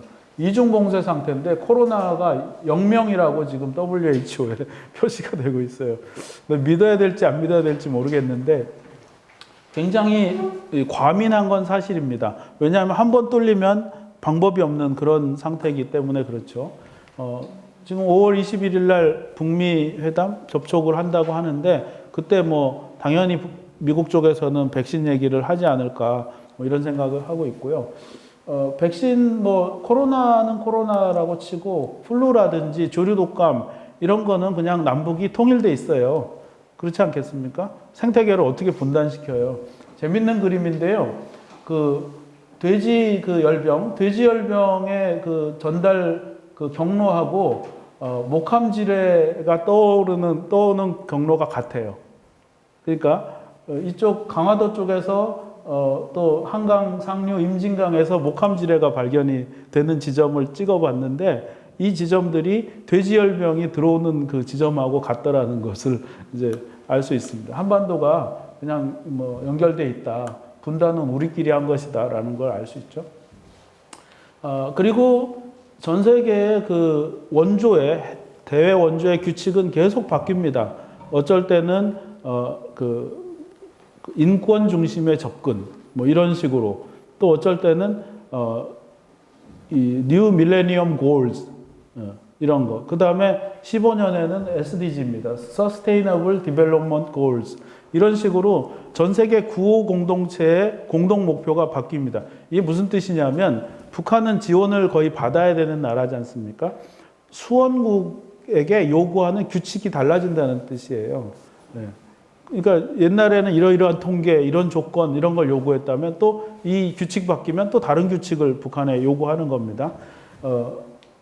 SDG는 가장 큰 특징이 뭐냐면 후진국한테만 요구하지 않는다는 거예요. 미국이나 한국도 이 SDG의 평가를 받아야 됩니다. 그래서 선진국이라 할지라도 어떤 취약한 부분은 드러내야 되고 그걸 보완해야 된다는 책임이 주어집니다. 물론 그렇지 않은 최빈국들은 더 심하고요. 그래서 이제 16개 항목이고요. 17은 이제 전체를 이제 통할하는 그런 항목이 됩니다. SDG의 세계가 열렸다. 그러니까 국제 규칙이 바뀌었다는 것을 이제 평양에서 이제 설명을 하는 겁니다. UN 기구들이 와가지고 평양에 가서 야, 국제 원조의 규칙이 바뀌었어. 그래서 당신들은 여기에 맞춰서 문서를 내야 돼. 통계 자료를 내야 돼. 라고 이제 설명을 하고 북한도 전부 호응을 합니다. 그 엄청나게 복잡한 통계와 도큐멘테이션이 필요한데 못할 것 같죠? 다 합니다. 북한이 모든 자료를 다 내고 있어요. 근데 재밌는 건 제가 관찰하는 거는 SDG 상황을 표현하려면 북한의 상당한 내부 자료를 공개해야 돼요. 뭐 어디가 어떻게 취약한지를 다 드러내야 되거든요. 아까 제가 당한 얘기 들으셨죠? 창피한 건 형제간에는 못 보여주는 거예요. 이게 북한의 기본적인 태도인데 온 세계에 자기 속살을 드러내야 되는 상황이거든요. 그래서 이 사람들이 이걸 다 할까? 저는 이제 관찰을 하고 있는 겁니다. 이 보고서를 냈어요. 스트래티직 프레임워크라고 각 나라가 다 해야 되는 겁니다. 우리나라는 이러한 것이 부족하다. 그래서 이걸 먼저 노력해야 된다 하는 것을 합의를 했다는 거예요. 이거 합의를 했다는 거고 그 프레임워크의 내용 중에 이제 좀 4대 우선 목표를 제가 뽑아봤는데 식량 및 영양, 사회개발 서비스, 보건과 지속 가능성, 데이터 관리 요 네 가지고 요 자세한 건 임산부, 아동, 또 수확 전후 손실 이게 이제 열심히 농사 지어놓고 수확할 때 이게 흘리는 곡물이라는 거죠. 그 다음에 보건의료, 식수, 수돗물 지금 탭워터를 못 먹고 있다는 거예요. 그러니까 깨끗한 물을 못 마시고 있다는 거고 재난 발생하면 대비할 수 없다. 에너지 부족하고 또 산림 황폐화돼 있다. 그런 얘기죠. 그리고 자기네 상황이 어떤지 데이터들이 확실치 않다. 이런 이제 문제들을 안고 있는 겁니다. 요거는 그냥 자세히 설명 안 드리겠습니다. 좀 전에 말씀드린 네 가지하고 SDG의 목표 16가지를 다 대응을 시켜가지고 뭐에 뭐가 해당되느냐 하는 것을 짚어본 것입니다. 그래서 매년 국가들은 자기네 상황을 보고를 해야 됩니다. 보면 이게 이제 1번부터 17번까지의 목표고요. 대한민국, 이제 북한입니다. 대한민국은 뭐 여러 가지 그 목표들의 진척도를 이렇게 어쨌거나 표시를 하고 있는데 북한은 뭐죠? 아예 nothing이에요. 2019년에 보고할 게 없다 이렇게 되는 거죠. 그냥 없다고 봐야 되는 것 같고요. 그런데 19년 10월에 블라디보스톡에서 회의가 열렸어요. 이걸 점검하는 회의가 열린 거예요. 그러면 북한은 아까 말씀드린 다큐멘테이션을 다 해서 자기네 상황이 어떤지 보고해야 됩니다. 보고 안 하면 어떻게 되죠? 원조 못 받아요. 밖으로부터 아무 지원을 못 받게 돼 있습니다. 할 수밖에 없는데 제가 이제 보고서가 나왔길래 빨리 받아서 봤는데 뭐 몇 가지는 건질 수 있었어요. 이렇게 뭐 과수나 양어 뭐 이런 거 도시 쓰레기 뭐 이런 거 몇 가지는 건질 수 있었는데 문서가 좀 이상했어요. 가만히 보니까 페이지를 듬성듬성 잘라버린 거예요. 예. 그래가지고 뭐냐면 국제사회에 보고를 해야 되는데 이 비밀, 창피한 거 혹은 이런 것들을 다 드러내기 싫은 거죠. 그래서 무슨 짓을 한 거냐면 그 기구 담당하는 기구한테는 보여주고요. 창피한 부분 페이지를 삭제한 다음에 인터넷에 공개한 거예요. 예, 이런 식으로 이제 하고 있어요. 그 작업 좀 하면 아마 원본을 빼낼 수 있을 것 같기는 한데 그런 형편입니다. 뭐 이거는 제가 설명 안 드려도 아실 것 같긴 합니다. 자본이 부족하니까 자원이 부족하고 자원이 부족하니까 전력이 부족하죠. 전력이 부족하니까 생산을 하기가 어렵죠. 생산이 부족하니까 자본이 부족하죠. 예. 뭐 제가 두 바퀴 더 돌아야 되겠습니까? 예. 이런 이제 트랩에 빠져 있다 이렇게 볼 수 있습니다. 제재 문제를 볼 수밖에 없습니다. 북한을 가장 크게 옥죄는 것은 대북 제재이기 때문에 이것을 모른 척하고 무슨 작업이든 할 수가 없습니다. 제재는 사실 복잡하니까 잘 안 들여다보시게 될 텐데 제가 쉽게 그냥 듬성듬성 말씀드리면 1단계가 무역과 투자 금지입니다. 2단계는 전략물자 문제고 3단계는 국제금융기구에 가입을 못하게 하는 겁니다. 그러니까 돈을 꿀 수가 없다는 겁니다. 4단계가 미국 시장인데요. 사실 1단계만 풀려도 북한은 먹고 살기가 괜찮아집니다. 그런데 이것을 안 풀어주고 있는 상태라고 볼 수 있습니다. 1단계만 풀면 기존에 우리가 하던 일을 할 수가 있습니다. 위탁 가공이나 뭐 개성공단이나 금강산 개발이나 이런 작업을 관광이나 이런 작업을 1단계만 풀어도 할 수 있는데 1단계도 안 풀리고 있는 것이 지금의 이제 제재 현실입니다. 근데 이 대북 제재를 누가 쥐고 있느냐? 완전하고 검증 가능하며 되돌릴 수 없는 형태로 핵 대량 살상 무기 폐기, CVID, 정치범 수용소, 평화적 활동에 대한 검열 중단, 개방적이고 투명하고 대의민주주의 사회 구축, 인도적 배분, 억류 미국인 송환 이런 식의 항목들이 있죠. 이거에 대해서 어떤 평가를 내려야 되냐면 상당한 진전, significantly progress라는 그 판단을 내려야 하나씩 해제를 할 수가 있는데 그 판단은 누가 하느냐? 미국 대통령이 하게 돼 있습니다. 이 이상의 기준은 없어요. 네. 그러면 만약에 여러분이 미국 대통령이시라면 이거 어떻게 판단할 수 있을까요? 네. CVID는 가능하지도 않은 거고요. 4번이 제일 난감할 것 같아요. 개방적이고 투명하며 대의민주적인 사회의 구축. 미국도 안 되고 한국도 안 되는 거거든요. 예, 이런 식으로 돼 있어요. 그러니까 대통령 마음에 달린 거예요. 그냥 약간 좀 깡패스러워요. 예, 그러니까 김정은이 왜 트럼프한테 매달렸는지 조금 상상이 가십니까? 이게 트럼프 마음속에 있다니까요. 지금은 바이든 마음속에 있는 거예요. 예. 잠깐 이제 다시 대북 지원으로 넘어왔는데 이제 린튼 박사님이 그 결핵 치료, 다제 내성 결핵 치료를 잘 하고 계셨습니다. 그래서 제가 저희 재단 이사님들한테 좀 간청을 드렸습니다. 그래서 우리 재단이 탈북 청소년들을 돕고 있는데 탈북민들 돕는 예산의 10분의 1 정도, 10분의 1 정도만 대북 지원을 하십시다. 이렇게 이제 설득을 했는데 그 허락을 해주셨어요. 그래서 1년에 한 6천만 원 정도 돈이 생겼죠. 그래서 린든 박사님 만나서 상황을 좀 살펴봤는데 린든 박사님이 제가 가니까 이걸 내미시더라고요. 이게 뭐냐면 그 진엑스퍼트라고 하는 그 카트리지인데 그 갯담을 가래침을 받아가지고 여기다 집어넣습니다. 집어넣어서 기계에 넣으면은 2시간 만에 이 사람이 내성결핵인지 그냥 결핵인지 아닌지가 판별이 되는 거예요. 이 판별을 해야 치료를 시작할 수가 있는 거거든요. 그런데 이때 당시 이것하고 이 카트리지하고 이 기계를 대북 제재 물자로 묶어놓은 거예요. 이걸 북한에 들어가는 건 전쟁을 도와주는 거라는 거죠. 그래서 이제 황당하지 않습니까? 이 기준이 뭐냐 그랬더니 여기에 금속이 섞여 있다고. 말도 안 되는 소리를 이제 하고 있는 거죠. 그래서 그 박사님이 하는 작업에 저도 좀 참여를 했습니다. 그래가지고 또 이게 하나 좀 넘겨주시겠어요? 예, 2개 넘어갔습니다. 국회에서 국제 변호사들하고 이때 이제 이인영 의원실이었는데 지금은 장관이시죠. 이인영 의원실이 주최하고 해서 이 대북 제재 아래에서 어떻게 인도적 사업을 할 거냐 하는 컨퍼런스를 열었고요. 하나 더 넘겨주시죠. 그때 저도 조금 마이크 잡고 좀 거들었는데 그 내용이, 제가 발언한 내용이 뭐였냐면, 제발 국제 제재 제도를 완성해 주세요 였어요. 이게 무슨 뜻이냐면요. 제재라는 건 그 정권으로 하여금 어떤 일을 하거나 하지 못하게 하는 게 목적이에요. 거기 사는 주민을 괴롭히는 게 목적이 아니에요.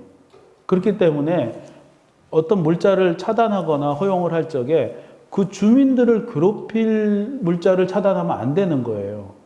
그런데 지금 그 진단 키트를 제재를 하고 있잖아요. 말도 안 되는 거죠. 그러니까 제재라는 제도에 부합하지 않는 짓거리를 하고 있는 거예요. 근데 재밌게도 여기 휴메니테리안 익셈션이라고 되어 있습니다. 대북 제재에는, 총론에는 인도적 지원 물자는 제재하지 않는다고 써 있어요. 그런데 이것이 인도적 지원 물자인지 아닌지 판별할 수 있는 제도는 없었어요. 이게 얼마나 웃긴지 아시겠죠? 이건 폭행이죠, 폭행. 국제 폭행이에요. 여러분은 유엔의 제도다, 유엔이 만든 제도다, 그럼 무지하게 신뢰가 가세요? 대개는 그래요. 전 세계인들은 유엔이 만든 제도가 오죽 알아서 잘 만들었겠냐 하는 생각으로 우리가 가득 차 있잖아요. 들여다보시면 이렇게 굉장히 엉뚱한, 그러니까 말도 안 되는 상태가 있는 걸 발견하게 되는 겁니다. 그래서 제가 마이크 잡고 한 발언이 제발 대북 제재 제도를 완성해 주세요 였습니다. 하여튼 이런 노력들을 해가지고 결국 유진벨 재단은 이렇게 레터를 받게 됩니다. Dear Mr. Linton 해가지고 당신의 그 멀티 드럭 리지스턴트 튜ber클로시스, 그러니까 그 다제 내성 결핵 관련한 진단 키트와 의약품은 휴메니테리안 에이드이기 때문에 휴메니테리안 익셈션, 인도주의적 면제 물자에 해당합니다라는 그 레터를 받게 됩니다. 그래서 이 물자를 이제 보낼 수가 있게 됐던 거죠.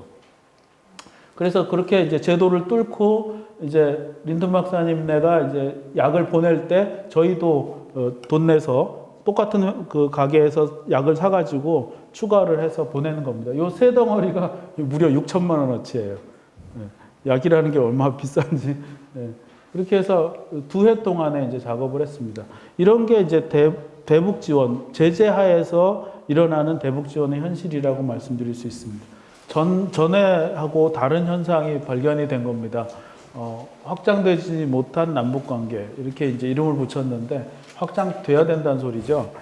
전 같으면 이 조건이면 확장이 됐을 텐데 안 된 상태를 저랑 같이 한번 점검을 해보시죠. 일단 노딜이 이제 발생을 했습니다. 합의가 무산됐는데 이때 뭐 EU에 대해서 여러 갑론을박이 있었지만은 사람들은 뭐 북한이 과욕을 부렸다, 뭐 이런 전문가들도 그런 얘기를 했는데 트럼프가 얼마나 투명한 사람입니까, 그죠? 그 자기가 왜 그랬는지를 그냥 트위터에 다 알려주기 때문에 분석을 무색하게 만드는 사람인데 국내에서 청문회 하고 있었잖아요. 트럼프의 그 뭐 죄를 잡겠다고 그것 때문에 나왔다고 자기가 딱 얘기를 하잖아요. 대단히 자기 그 정치적 이득만 생각하는 그런 인물이었죠. 어쨌거나 그렇게 돼서 노딜 무산이 발생을 했습니다. 김정은은 엄청난 그 거리를 기차로 레이스를 하면서 그죠? 얼마나 그 위세를 보였는데 그것이 이제 무산이 되는 거죠. 그러다가 또 트위터로 판문점에서 갑자기 다시 만나게 되는 일이 벌어졌습니다. 19년 6월에. 이게 무슨 소리냐면 이 회동 이후로 스몰딜이 부활하는 조짐을 보인 겁니다. 여러분, 빅딜과 스몰딜 어떤 차이가 있습니까? 빅딜은 모든 걸 한꺼번에 다 타결짓겠다 그 소리인데요. 불능이에요. 논리적 불능이에요. 왜냐하면 오늘 핵 합의를 해도요. 북한 핵을 해체하는데 10년이 넘게 걸려요. 그런 문제를 어떻게 빅딜 한 건으로 끝냅니까? 10년이면 대통령이 2명이나 3명이 될 수도 있는 그런 상황인데요. 말도 안 되는 소리고 빅딜은요. 딜하지 말자는 소리하고 거의 똑같습니다. 스몰 딜은 뭐냐? 하나씩 행동 대 행동. 하나의 긍정적 조치가 발생하면 제재 하나를 풀어주고 한다는 단계적 어프로치인데 너무도 당연하게 단계적 어프로치 밖에 길이 없는 겁니다. 하노이에서 그런 상황이 이제 노딜 상황이 발생을 한 다음에 스몰 딜밖에 없구나 하는 이성이 되돌아온 상태였어요. 그러자 볼턴이 무슨 작업을 하냐면 그 백악관 참모들을 모아놓고 거기서 영화를 열 몇 편을 틀었대요. 그러니까 동영상을 어떤 동영상이냐? 북한을 상대하면 안 된다. 북한은 항상 약속을 어겼다. 지난번에 어겼기 때문에 이번에도 어길 것이다. 이런 그 영상을 20몇 개를 틀었다는 거예요. 엄청나게 노력파예요. 그죠? 그리고 이제 아베가 찾아옵니다. 아베가 미국으로 찾아와서 절대로 또 북한하고 화해하면 안 된다. 이런 이제 분위기를 형성을 했던 겁니다. 그렇게 해서 대북 제재 해제도 불발됐고 철도 개성 금강산 전부 무산됐죠. 그런데 말이죠. 여러분은 트럼프를 믿으셨나요? 저는 처음부터 안 믿었거든요. 저 같은 사람, 그러니까 남북의 교류를 바라는 사람한테 트럼프는 굉장히 파격적인 행동을 한 사람이었는데, 제가 의심이 많아서 그런지 아니면 뭐 트럼프가 그 자기 캐릭터를 흘리고 다녀서 그런지 저는 이때도 트럼프를 믿지 않았어요. 언젠가 사고를 칠 인물이고 결정적일 때 틀어버릴 수 있는 인물이다 하는 것을 알았고, 볼턴이 미우시죠. 볼턴을 미워하시면 안 됩니다. 볼턴을 채용한 트럼프가 문제인 거죠. 볼턴은 이전에도 있었고, 그때도 있고, 앞으로도 있을 겁니다. 그러니까 볼턴을 갖다 쓴 사람이 문제인 거지, 왜 볼턴이 문제겠습니까? 그럼에도 불구하고 말이죠. 미국이 그럼 공산주의 국가들과 전쟁을 한 다음에 얼마 만에 화해했느냐를 제가 그래프로 만들어 본 겁니다.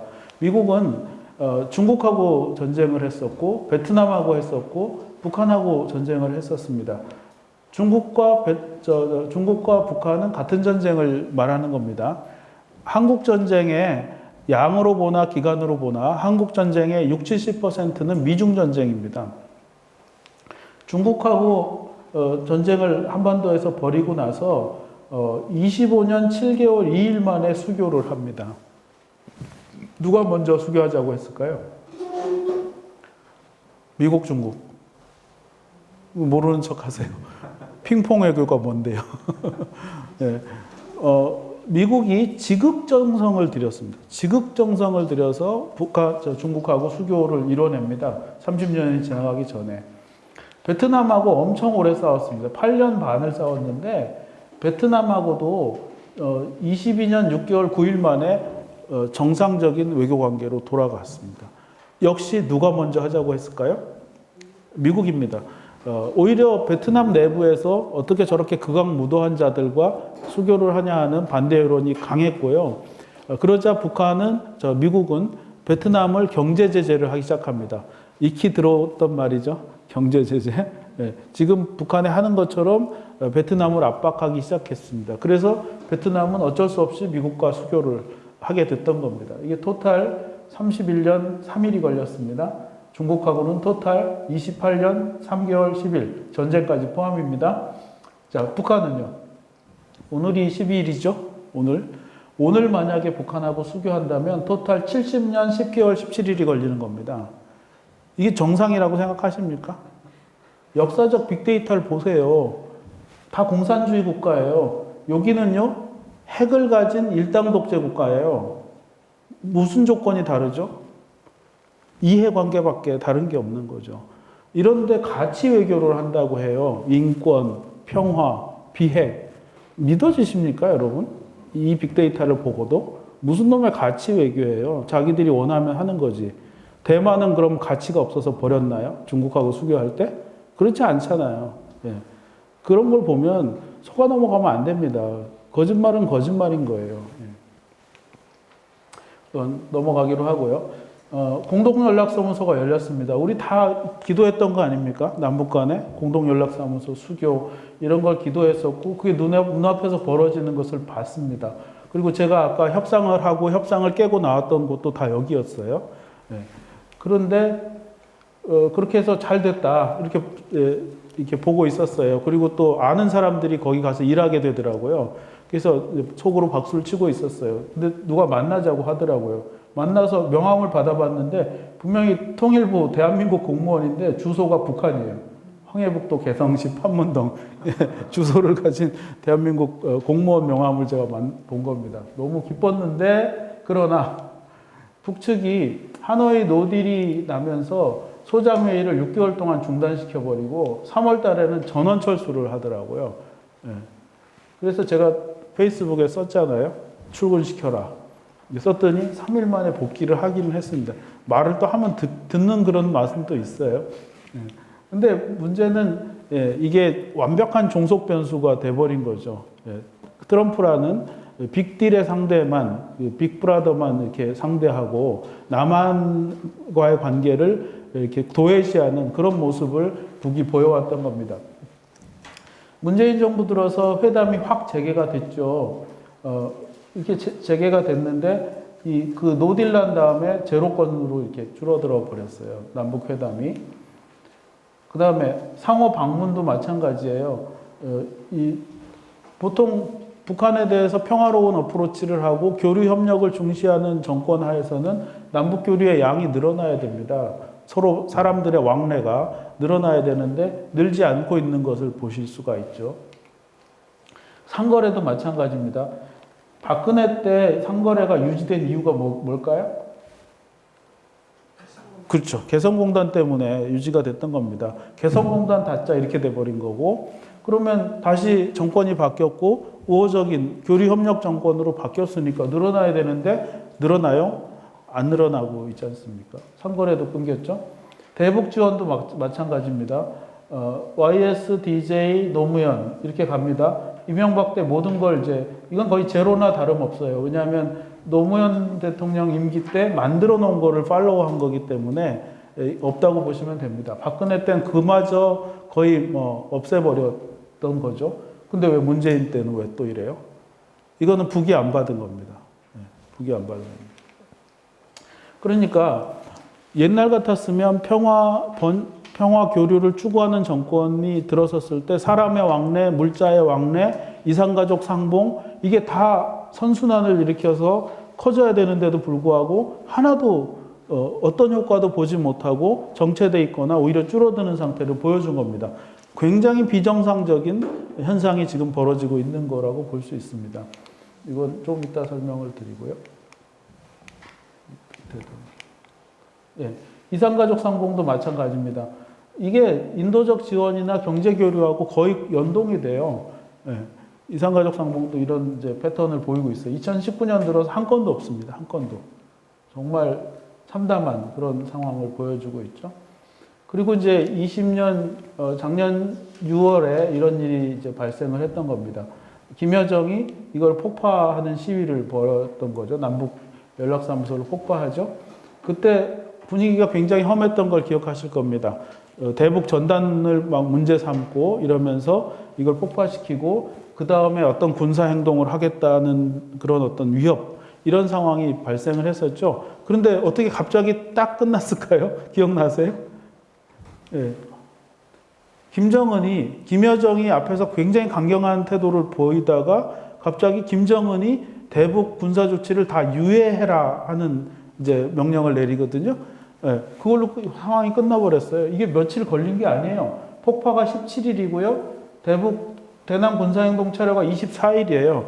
불과 8일, 7일 안에 일어난 일이에요. 중간에 어떤 사건이 있었냐면 볼턴 회고록이 나옵니다.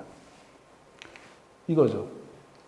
The room where happened 이런 이게 나와서 볼턴이 잘린 다음에 자기가 백악관에서 뭘 했는지를 이게 자기 선전을 하는 두꺼운 책을 낸 거예요. 이 책에 뭐라고 써 있냐면 하노이 회담에 합의 가능성이 있었다.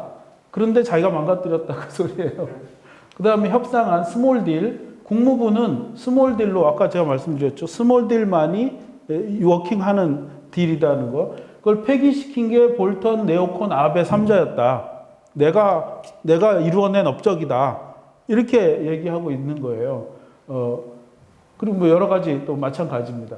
그러니까 이 책이 6월 24일에 나오거든요. 근데 22일에 해적판이 돌았어요. 볼턴 회고록의 해적판이 미리 오픈이 돼버렸고 북한이 봤을까요? 안 봤을까요? 당연히 입수해서 봤겠죠. 그리고 24일, 그러니까 그 종이 책이 나오는 당일인데 이미 22일 날 해적판을 보고 결론을 낸 겁니다. 아, 북미회담을 망가뜨린 건 남쪽이 잘못한 게 아니라 볼턴, 네오콘, 아베의 합작품이었구나 하는 것을 북한이 인지했다는 것을 알 수가 있는 거죠. 그걸 인지한 순간에 아, 이걸 남쪽한테 계속 탓할 수는 없는 거구나 하는 후회가 있었던 거고, 이 상태에서 군사 행동이나 뭐 어떤 이상한 행동을 했다가는 걷잡을 수 없는 그 이후 과정을 겪어야 되기 때문에 급하게 취소시켰다는 것을 알 수가 있습니다.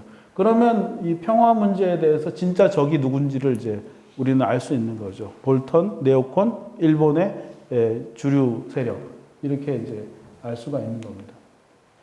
그 후에 이제 밥 우드워드 기자가 이런 또 책을 내는데, 여기에는 오히려 뭐랄까, 김정은이 얼마나 트럼프에게 매달렸던가를 알 수 있습니다. 예. 뭐 Your Majesty 하는 뭐 각하 이런 이제 용어를 써가면서 김정은에게 굉장히 트럼프에게 굉장히 거의 아부성에 가까운 그런 노력을 했었다는 걸 볼 수 있습니다. 그러니까 저는 김정은은 트럼프와의 회담, 그러니까 북미 관계 개선에 거의 모든 것을 걸다시피 한 것으로 파악이 됩니다. 그러면서 제가 마음에 안 드는 부분이 그것입니다. 남북 관계는 그것의 부차적인 것으로만 생각을 했다는 겁니다. 그것이 저는 가장 큰 실책이라고 생각을 하고 있는 겁니다. 자, 그러면 남북 관계에 대해서 조금 인식을 우리가 달리 해봐야 될 것 같아서 말씀을 드립니다. 평창 올림픽이라는 올림픽이 열렸습니다. 올림픽이 열렸는데 우리는 호스트고 북한은 세계 많은 나라 중에 하나로 참가했어요. 이럴 때 남한과 북한의 관계는 인터내셔널한가요? 도메스틱한가요? 국제 관계입니까? 국내 관계입니까? 아니, 국제 관계잖아요. 국제 이벤트가 열렸고 수많은 나라 중에 원 오브 댐으로 왔으니까 국제 관계입니다. 그러면 참가한 다른 선수들도 아, 남한하고 북한은 딴 나라인가 봐, 이렇게 인지를 했겠죠. 그런데 한반도기를 들고 공동 입장을 하면 뭐 어떻게 돼요? 쟤들은 다른 나라 아니었어? 이러겠죠. 도메스틱한 관계로, 국내 관계로 바뀌는 겁니다. 그 다음에 패럴림픽이 열렸는데 패럴림픽 때는 공동 입장을 북한이 거부했어요. 다시 국제 관계죠. 거부한 이유가 뭔지 혹시 기억나세요? 한반도 기에서 독도 뺐다고. 독도는 누구 땅입니까? 대답을 하세요. 독도는 누구 땅입니까? 우리가 누구냐고요. 우리가 누구냐고. 그러니까 북한은 독도 문제를 옆나라 영토 문제로 생각하고 있나요? 아니면 자기네 문제로 생각하고 있나요? 우리보다 더 자기 문제로 생각하고 있는 겁니다. 보세요. 얼마나 어지러운가. 인터내셔널, 도메스틱, 인터내셔널, 도메스틱. 한 건 더 있었죠? 아이스하키 팀. 여자 아이스하키 팀. 그죠? 여자 아이스하키 팀은 또 단일팀이었지 않습니까? 거기선 또 도메스틱이에요. 이 도메스틱과 인터내셔널을 막 넘나드는 관계를 남북 간이 가지고 있습니다. 수많은 분들이 지금 뭐 거의 학자들조차도 이걸 처음 보는 분들이 되게 많아서 제가 고집세게 읽어드립니다.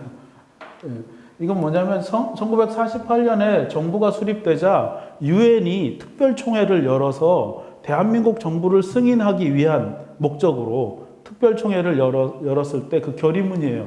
이렇게 써 있습니다. Declares that there has been established a local government, the government of Republic of Korea, having effective control and jurisdiction over that part of Korea where 이렇게 돼 있어요.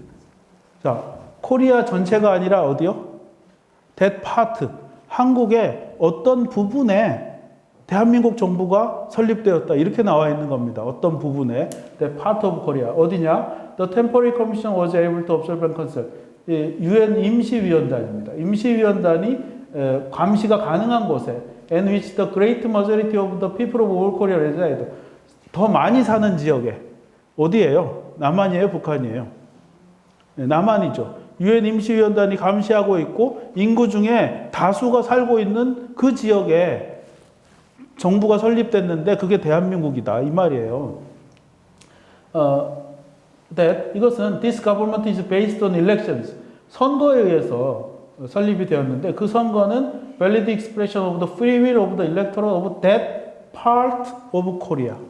한반도 그 지역에 사는 사람들의 자유의사표현에 의한 선거에 의해서 대한민국 정부가 수립되었다.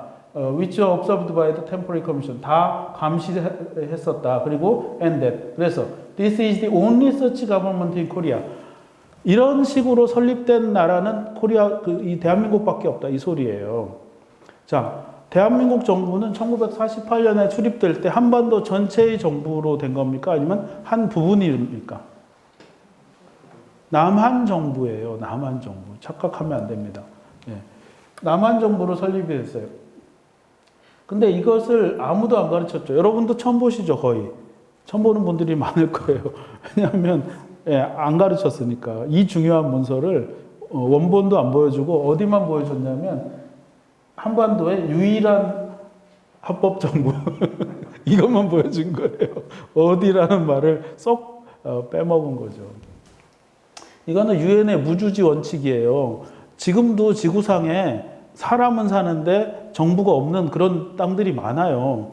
그러면 유엔이 하는 일은 평화 유지를 시킨 다음에 질서가 잡히면 선거를 치르는 거예요. 누구를 대상으로? 레지던스. 거기 사는 사람들이 권리를 갖고 자기 체제를 만드는 겁니다. 그거는 변하지 않는 원칙인데 선거를 북한 지역을 치르지 못했잖아요. 그러니까 대한민국 정부는 that part of Korea가 될 수밖에 없는 거예요. 주권이 추출이 안 되는 상태였기 때문에요. 자, 그러면 어떤 분들은 야, 무력으로 점령하면 되잖아. 북한이 붕괴되고 우리가 차지하면 되잖아. 웃기는 소리죠. 그럼 옆 나라가 붕괴되면 그 가장 가까운 나라 차지가 되나요? 그런 그 유엔의 법은 없어요. 실제로 근데 6.25 때 그렇게 될 뻔했어요. 11월 1일이 되면요. 압록강 전선이 이렇게 형성이 되거든요. 그러니까 요만큼만 밀고 올라가면 어떻게 되는 거예요? 네. 한반도를 군사적으로 완전 점령하는 상태가 코앞에 놓인 거예요. 이때 이승만 대통령은 북한은 당연히 우리 땅이라고 생각하셔가지고 여기 이제 행정관을 보내기 시작했어요. 너는 평양시장해, 너는 뭐 신의주 해 이런 식으로 보내기 시작했는데 그걸 17일 날 시작을 했는데 그걸 누가 막아요? 예, 유엔이 막아요. 왜요? 아까 보여드렸잖아요. 48년의 유엔 결의에 그 땅은 우리 땅이 아니에요. 그러니까 50년에 발생한 이 사건에 있어서도 거기가 자동으로 우리 땅이 될 수가 없는 거예요. 그래서 유엔이 막아요. 그러자 이제 그 이승만 대통령은 제발 공산주의 정권이 들어서지 않게만 좀 도와달라 이러고 이제 물러설 수밖에 없어요. 남의 땅이거든요. 물러섰어요. 그런데 이게 그래서 그럼 유엔은 뭐 하려고 했을까요? 그 점령한 땅에 대해서 아까 제가 힌트를 드렸죠. 선거. 네, 선거를 치르려고 언커크라는 선거 지원 조직을 창설을 합니다. 북한 지역에 이제 마저 선거를 치러서 북한 사람들이 자기 의사 표현을 하는 거죠. 우리는 남쪽하고 합칠래. 아니면 별도의 나라를 만들래. 뭐 이런 식의 의사 표현을 하게 되겠죠. 그 의사 표현에 다수가 나오면 그게 그 결론이 되는 겁니다. 그런데 불행하게도 중국군이 11월에 개입을 하면서 전선이 나중에 이제 38선, 휴전선으로 정리가 되면서 이 선거 계획은 무산이 돼버리는 거죠. 그래서 치르지 못했습니다. 언커크라는 조직은 이제나 저제나 선거를 치를까 하여 1973년까지 존속했습니다. 근데 그때 이제 인내심이 다 달아져서 이제 해산하고 가버렸는데 꼭 인내심이 다른 것만은 아니고요. 1973년에 무슨 일이 있었냐면 박정희 대통령이 남북회담을 추진하게 됩니다.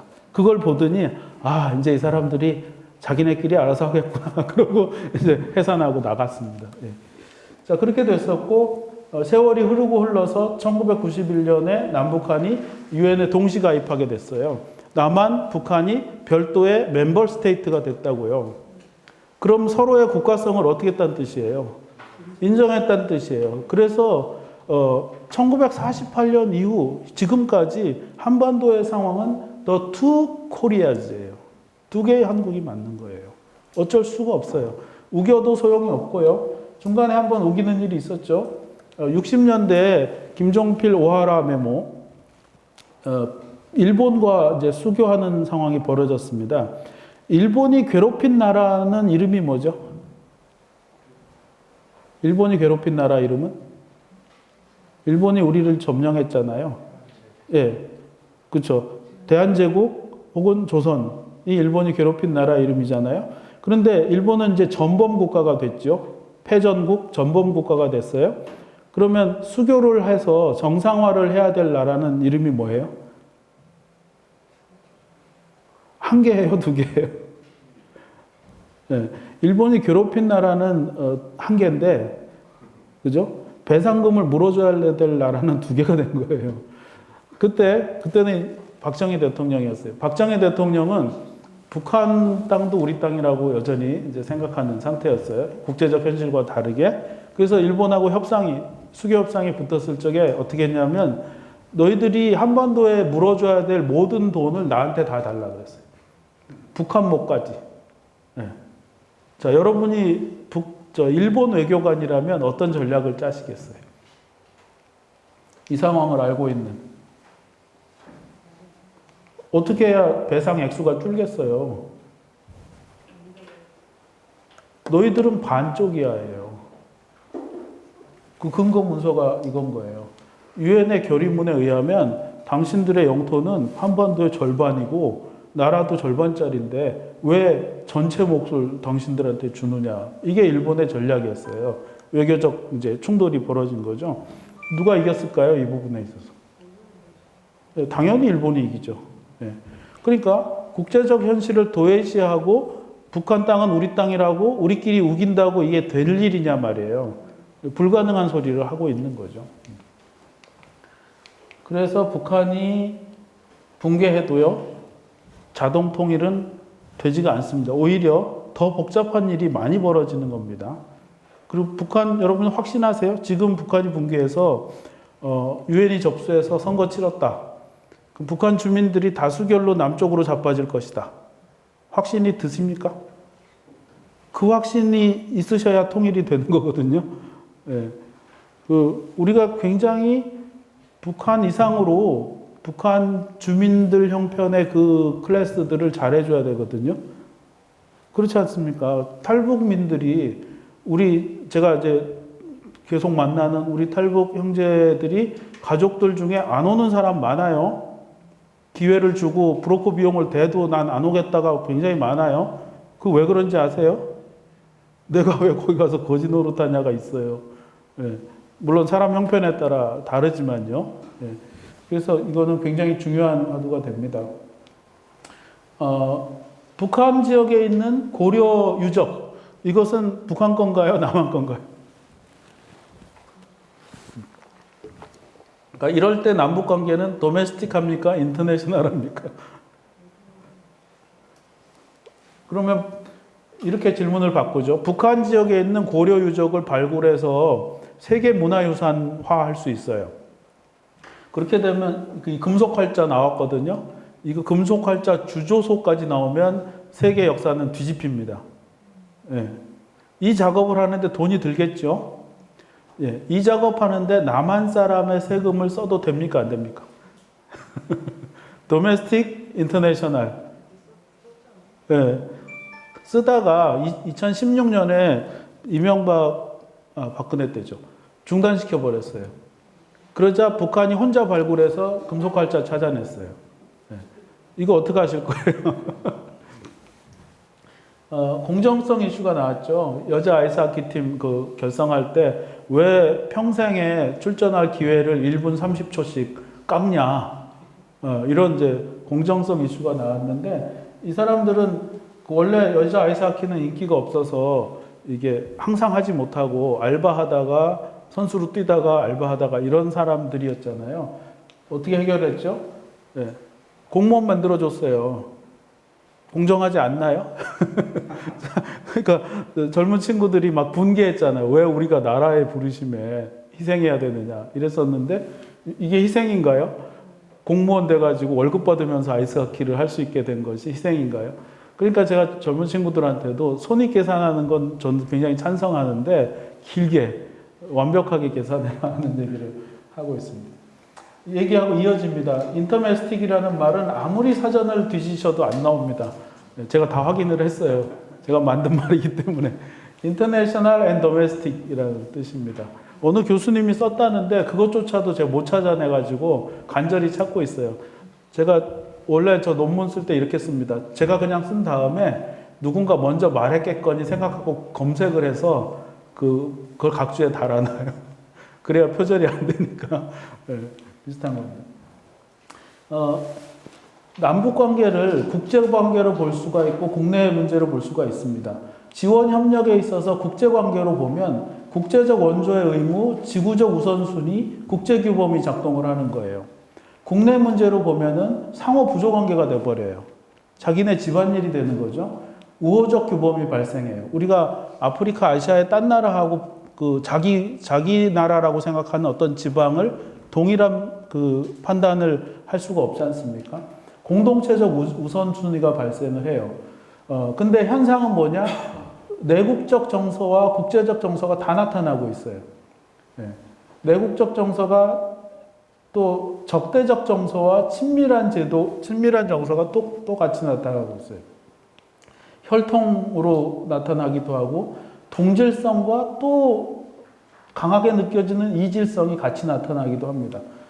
통일부 소관 업무이기도 하고요. 국제 질서와 제도에 있어서는 상호 불간섭, 책임, 그리고 빌려주는 것이 차관이 돼버리고요. 소관 부서는 외교부가 돼버려요. 네. 이런 일들이 섞여서 그렇게 나타나고 있습니다. 그래서 제가 동그라미를 가운데다 쳐놓은 거예요. 탈북민에 대해서는 국제관계로 보고 있습니까? 국내로 보고 있습니까? 국내로 보고 있습니다. 만약에 탈북민이 국제관계라면, 그러니까 남북관계가 국제관계라면 탈북민은 난민이에요. 난민이고 난민 판정 절차를 밟아야 되거든요. 근데 그렇게 하지 않고 국민이 돼버려요. 그리고 신문하고 교육 절차를 밟아요. 근데 어떤 분들은 영토조항, 대한민국 헌법에 대한민국의 영토는 한반도와 그 부속도서로 한다 하는 그 영토조항 때문에 탈북민이 국민 된다고 생각하는 분들이 의외로 많더라고요. 그거는 대한민국이 속지주의라고 생각해야 가능한 생각이에요. 그렇습니까?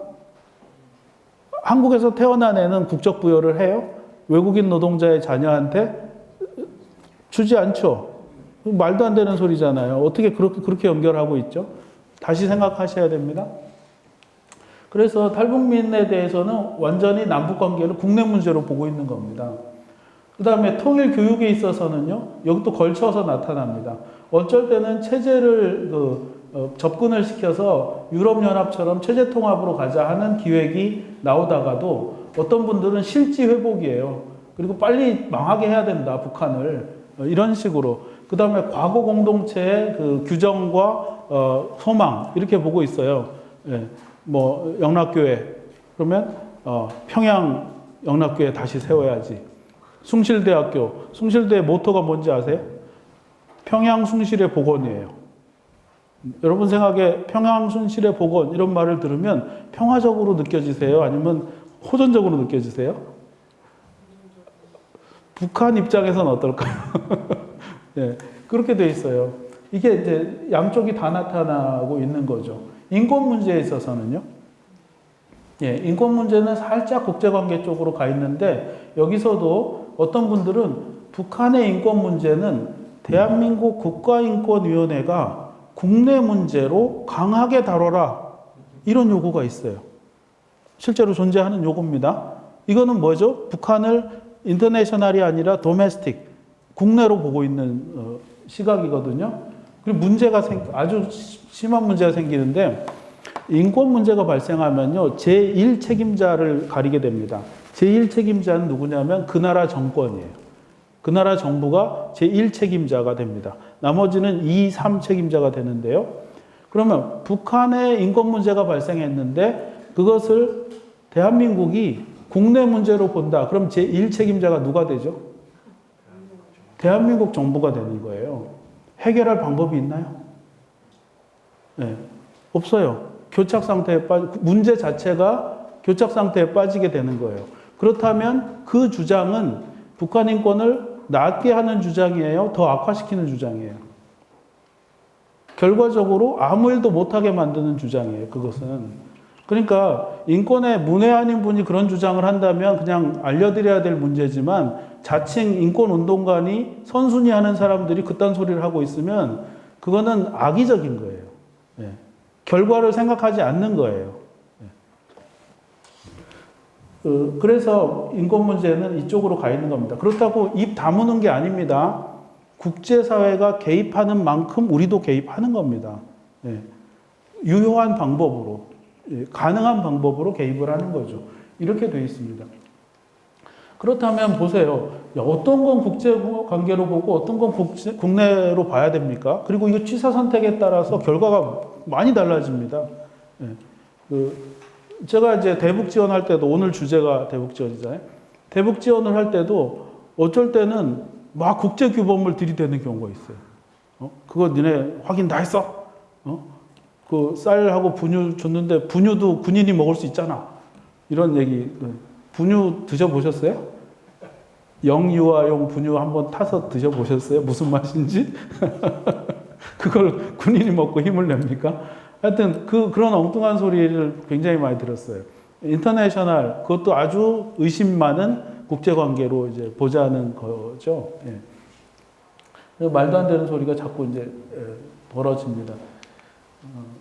그래서 우리는 하나가 뭐냐, 이런 얘기를 할 수밖에 없는데, 이거 조금 복잡한데, 그냥 결론만 말씀드리면, 하나의 사회라는 것은요, 협력이 존재할 때 그것을 하나의 사회라고 한다는 겁니다. 당신하고 나하고 같은 사회에 사는 것 같아. 그거 어떻게 증명할 거야? 아, 불가항력적으로 협력하고 있어. 라는 거예요. 제도적으로. 제가 예금을 하잖아요. 제가 예금을 하면서, 이 예금은 굉장히 값진 돈이에요. 제 돈은. 그래서 내 예금은 아무한테도 대출해주지 마세요. 이게 되나요? 불가능하죠. 제가 낸 세금은 서초구에만 써주세요. 이게 돼요? 안 되죠. 예. 하나의 사회는 개인의 의사와 상관없이 A와 B를 협력시키는 상태. 이게 하나의 사회라는 거예요. 그렇다면 남한하고 북한은 하나의 사회인가요? 아닌가요? 아니죠. 우리가 예금한 게 자동으로 북한에 가거나 그러지 않잖아요. 북한하고 남한은 다른 사회예요. 예. 이게 하나의 사회라는 첫 번째 데피니션에서 발생하는 일이에요. 두 번째 데피니션이 있는데 여기까지 가야 완벽해지는데 하나의 그 협력이라는 것은 당대끼리의 협력도 있지만 세대와 앞세대와 뒷세대 간의 협력도 있더라는 거예요. 예. 그러니까 당대끼리는 서로 뮤추얼해요. 상호적이에요. 그런데 윗세대하고 당대와 뒷세대 이 역사 속에 흐르는 협력은 유니디렉셔널이에요. 한 방향이에요. 하나님이 만드신 이 창조 질서예요. 절대로 손자가 증조 할아버지를 도울 방법은 없어요. 예. 손자가 할아버지는 약간 도울 수 있어요. 그러나 이 시간을 거스를 수 없잖아요. 그래서 하나의 사회라는 것은 당대가 뮤추얼하게 협력하는 것과 역사상의 시간 속에서 앞세대와 뒷세대 간의 협력이 동시에 존재할 때 그것을 하나의 사회다. 이렇게 말할 수 있다는 거예요. 그러면 남북한은 하나의 사회인가 아닌가를 다시 물어봐야 돼요. 어떻게 되죠? 좀 전에 여러분은 분명히 현재 협력하고 있지 않다고 뮤추얼한 협력이 없다고 하셨기 때문에 하나의 사회가 아니에요. 그런데 앞세대하고 뒷세대가 돕는 것도 끊어졌나요? 그건 아니거든요. 그러니까 북한 출신의 독립운동 지사가 계셨어요. 어르신이 계셨어요. 그 어르신은 자기가 이렇게 싸우면 북한 출신 애들만 혜택을 보리라. 그러니까 독립된 나라에서 살 거다. 이렇게 생각하셨겠어요? 그럴 리가 없는 거죠. 남쪽도 거꾸로도 마찬가지인 거예요. 그러니까 앞세대에서 뒷세대로 흐르는 협력은 남북이 끊어졌다고 볼 수가 없는 거예요. 그래서 그러면 뭐 하자는 소리냐? 왜 이렇게 복잡하게 가져가냐? 남북이 하나냐 둘이냐에 대한 질서를 잡아야 되는데 이게 하나의 실마리가 될 수 있다고 제가 말씀을 드리는 겁니다. 현재 체제 간에 서로 독립적이고 다른 것을 인정해야 되고, 그 다음에 앞세대와 뒷세대 간에 흐르는 그 협력, 그 하나됨이 아직 안 끊어졌다는 것을 인정해야 된다는 거죠. 그리고 우리의 소망대로 언젠가 이 흐름이 합쳐진다면 이 두 개의 협력은 그냥 하나의 체제로 합쳐질 가능성도 있다는 것을 염두에 둬야 되는 거죠. 지금 우리의 문제는 이 시기를 살고 있다는 겁니다. 자, 그러면 하나냐 둘이냐, 인터내셔널 혹은 도메스틱 중에서 어떤 질서를 취사 선택해서 어레인지를 해야, 배열을 해야 통합의 시대를 가지고 올 수가 있느냐, 이것이 우리의 과제인 거죠. 예. 아까처럼 인도적 지원을 할 때는 국제사회로 보고 매몰차게 이렇게 하고, 그 다음에 인권 문제 같이 내정 간섭이 생기면 국내 사회로 보고 막 강하게 다뤄라 이렇게 주문을 하면 통합의 시대를 가지고 올 수가 있을까요? 오히려 이렇게 발산해 버리겠죠.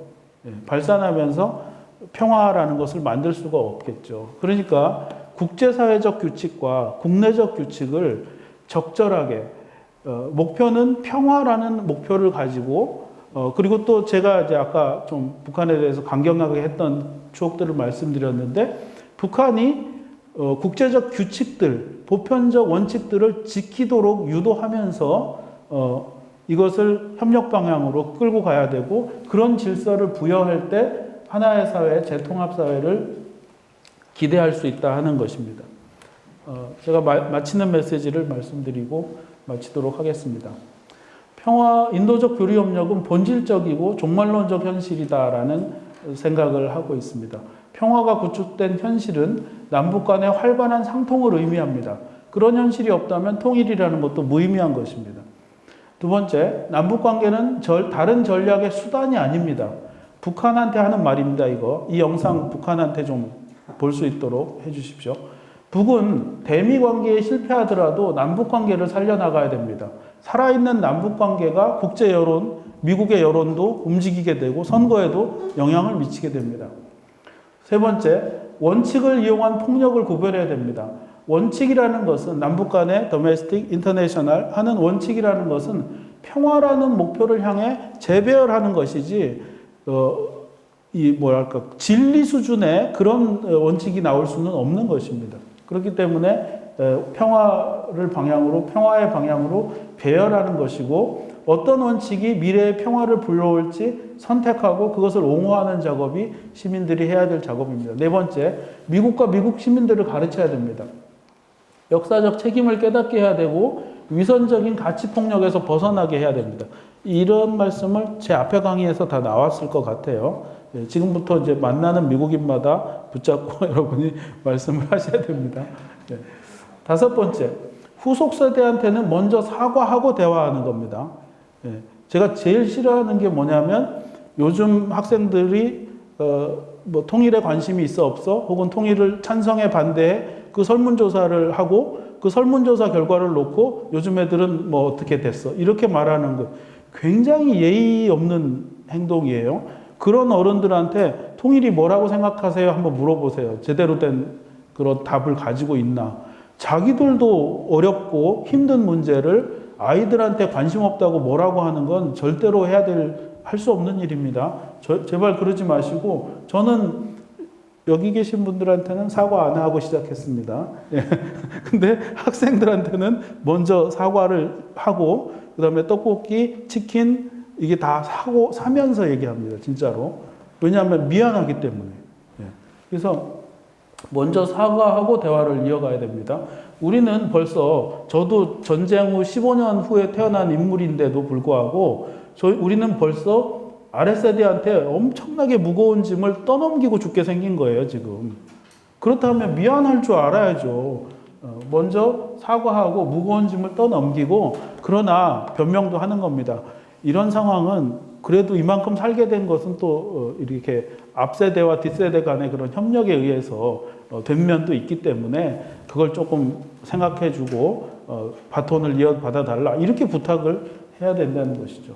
그리고 이 모든 일을 하는 데 있어서 십자가, 화해의 능력 이런 것이 우리 공동체의 능력이 아닐까 이렇게 생각합니다.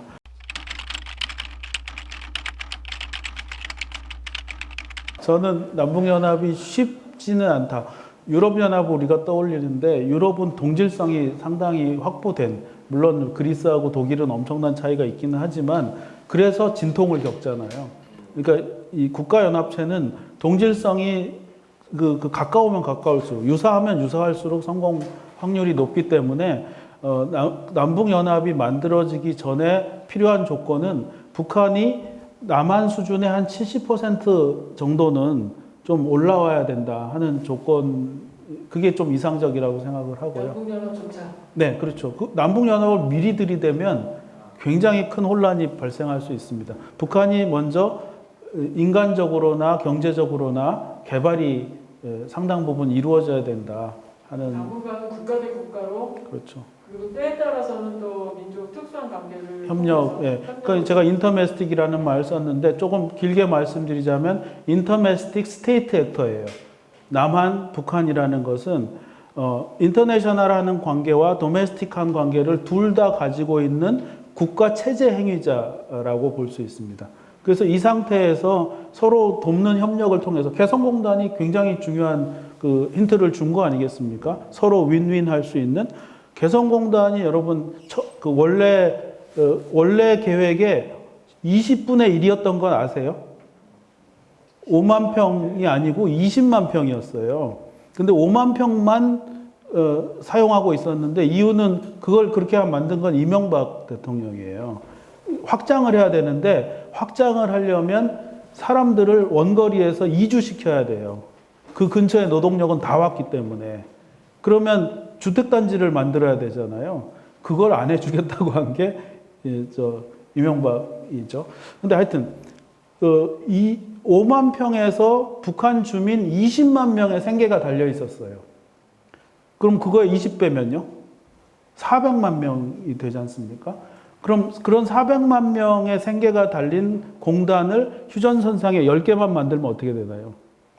전쟁 불가 상태가 되는 거죠. 그러니까 그렇게 어려운 일이 아닌 거예요. 서로 윈윈하면서 발전하는 것은 어려운 일이 아니었고, 이것이 된 다음에 어느 정도 됐을 때 연합을 만들게 되면 훨씬 수월하게 작업할 수 있었다는 거고요.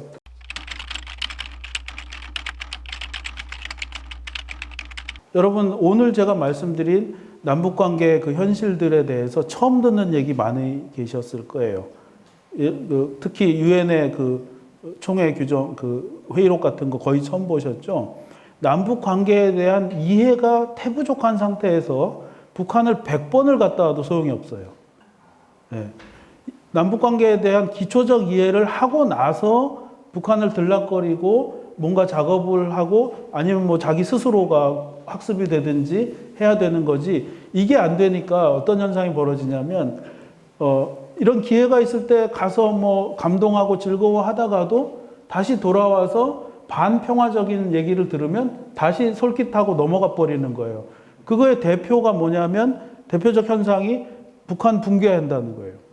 붕괴하면 우리 땅 된다는 거예요. 그러면 손쉽잖아요. 애써서 막 교류하고 이러는 것보다 손쉽잖아요. 그러니까 이분들이 안 그래도 지적인 그런 게 약한데 그냥 더 퇴화하는 경우도 있는 거죠.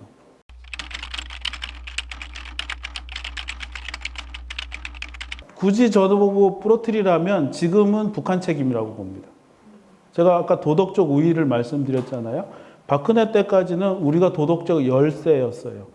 교류를 끊어버렸고 잘 나가던 개성공단을 닫고 반평화적 조치를 했기 때문에 우리가 도덕적 열세에 있었고, 이번 정권부터는 꼭 그렇지는 않다고 생각합니다. 물론 이제 쌓여온 게 있기는 하지만 북한이 생각만 바꿨다면 엄청나게 양이 늘어날 수도 있었는데 그렇게 되고 있지 못하기 때문에 저는 현재 북한 책임이라고 강하게 생각을 하고, 그러면 내부적으로 어떻게 써야 되느냐 했을 때 우리 안에 어떤 분들은 뭐 군사훈련을 아예 중지하고, 그죠? 무기, 신무기를 아예 들여오지 말고 뭐 이런 얘기도 하시는 것 같더라고요. 근데 그게 저도 소원합니다. 저도 영구평화론을 지지하는 그런 입장에서 칸트의 영구평화론에 보면요. 정규군을 없애야 된다고 나옵니다. 이제 이상적인 아이디어란 상황을 말하는 건데, 저도 그걸 좋아하고, 저보다 더 심한 분들이죠. 이사야의 비전을 갖고 계신 더 심한 분들이시니까 이해하시리라 믿습니다. 그러면 그렇게 한다면 북이 그러면 착해졌을 가능성이 있을까? 이건 정말 소설 속에 있다고 보는 거죠. 예. 그래서 상대적이어야 되지 않습니까? 이전 정권, 이전 관계에 비해서 어땠느냐를 봤을 때 우리는 도덕적 우위를 차지했는데 문제는 계속 유지가 될 건가 하는 거죠. 예. 왜냐하면 남북 미 간에는 항상 안 좋은 매칭이 반복되지 않습니까? 뭔가 이루어지려고 그러면 임기가 끝나고 뭔가 이루어지려고 그러면 북한의 임기가 끝나요. 북한의 임기는 수명이에요. 예. 이런 이제 좋지 못한 반복이 계속되니까 우리의 최선은 항상 도덕적 우위를 계속 점유하는 상태. 그래서 북한이 이걸 받도록 하는 그런 상태가 필요하지 않을까 생각됩니다.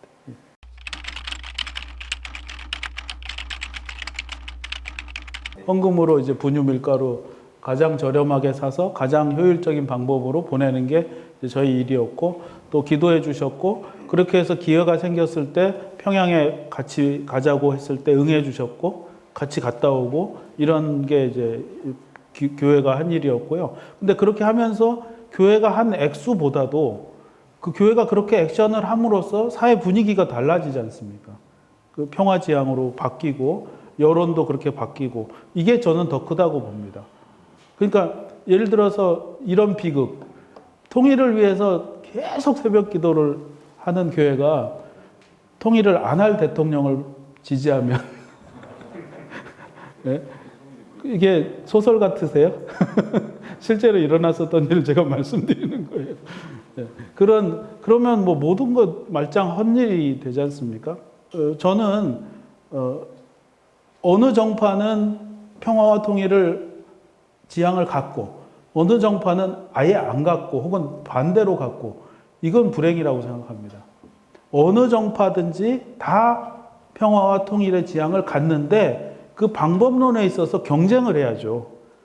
그래서 우리 선택은 누가 더 잘할 것 같으냐 하는 선택을 해야 되는데, 이거는 어디는 하는 선택이고 어디는 안 하는 선택을 하게 되니까 참 민망합니다, 정말.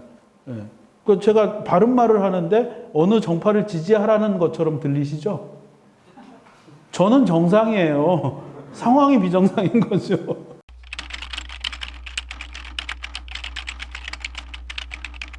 그건 아주 간단한 답변입니다. 북한이 거부하고 있습니다. 예. 북한이 거부하는 이유는, 체면도 약간 있는 것 같습니다. 체면. 예를 들어서 분유 밀가루 얘기하면 우리 애들은 우리가 기르갔어. 이런 식으로 나오는 겁니다. 수혜 뭐 이런 문제도 제가 이제 수혜 지원했던 거 말씀드렸잖아요. 그건 중국 통해서 했기 때문에 남한 색깔이 안 들어 있으니까 아마 받았을 것 같아요. 남쪽에서 지원한다 그러면 그것도 거부하고 있고요. 그 반작용은 하나 있습니다. 긍정적인 건데, 그 수해 지역에 살림집 복구를 엄청난 속도로 했어요. 그냥 한 몇 주 만에 막 수백 채를 짓고 막 이런 걸 보여줬어요. 보여주기식이죠. 그리고 또 뉴스 기억나세요?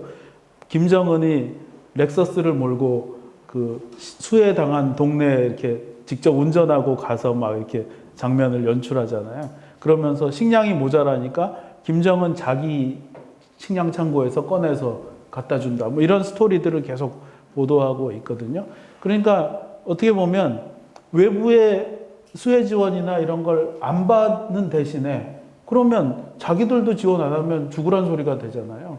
그러니까 그 안 받는 어떤 명분 이런 걸로 스스로 한다 하면서 자원 배분을 말하자면 일시적으로 정상적 자원 배분이 이제 북에서 일어나는 거죠. 그거는 넓게 봤을 때 우리의 지원 의도에 대한 의도가 만들어낸 파급 효과, 이렇게 이제 볼 수는 있습니다. 네. 어쨌거나 간단한 답변은 북이 안 받는 상태입니다. 우리가 안 주는 상태가 아니고요. 그리고 북은요, 지지난 달까지 우리 것만 안 받은 게 아니에요. 중국이 식량 지원을 하기로 했고, 대련항에다가 식량을 쌓아놨는데요. 그 쌓인 물건조차 안 들어갔어요. 예, 이건 코로나 때문입니다. 예, 한 사람도 못 들어오게 하려는 그런 게 있었고요. 그러면서도 무역 통계를 보니까 러시아산 의료 장비는 전년 대비 3배를 들여왔어요. 그러니까 이걸 보면은 명백한 좀 더 명백해지는 거죠. 감염의 위험이 있는 그 물자나 사람은 죽어도 안 받는 거고, 그럼에도 불구하고 꼭 필요한 그런 의료 기자재는 더 많이 확충하고 있고 이런 상태였습니다. 이제 하반기로 가면 어떻게 바뀔지 모르겠습니다만은 현재는 그 상태입니다.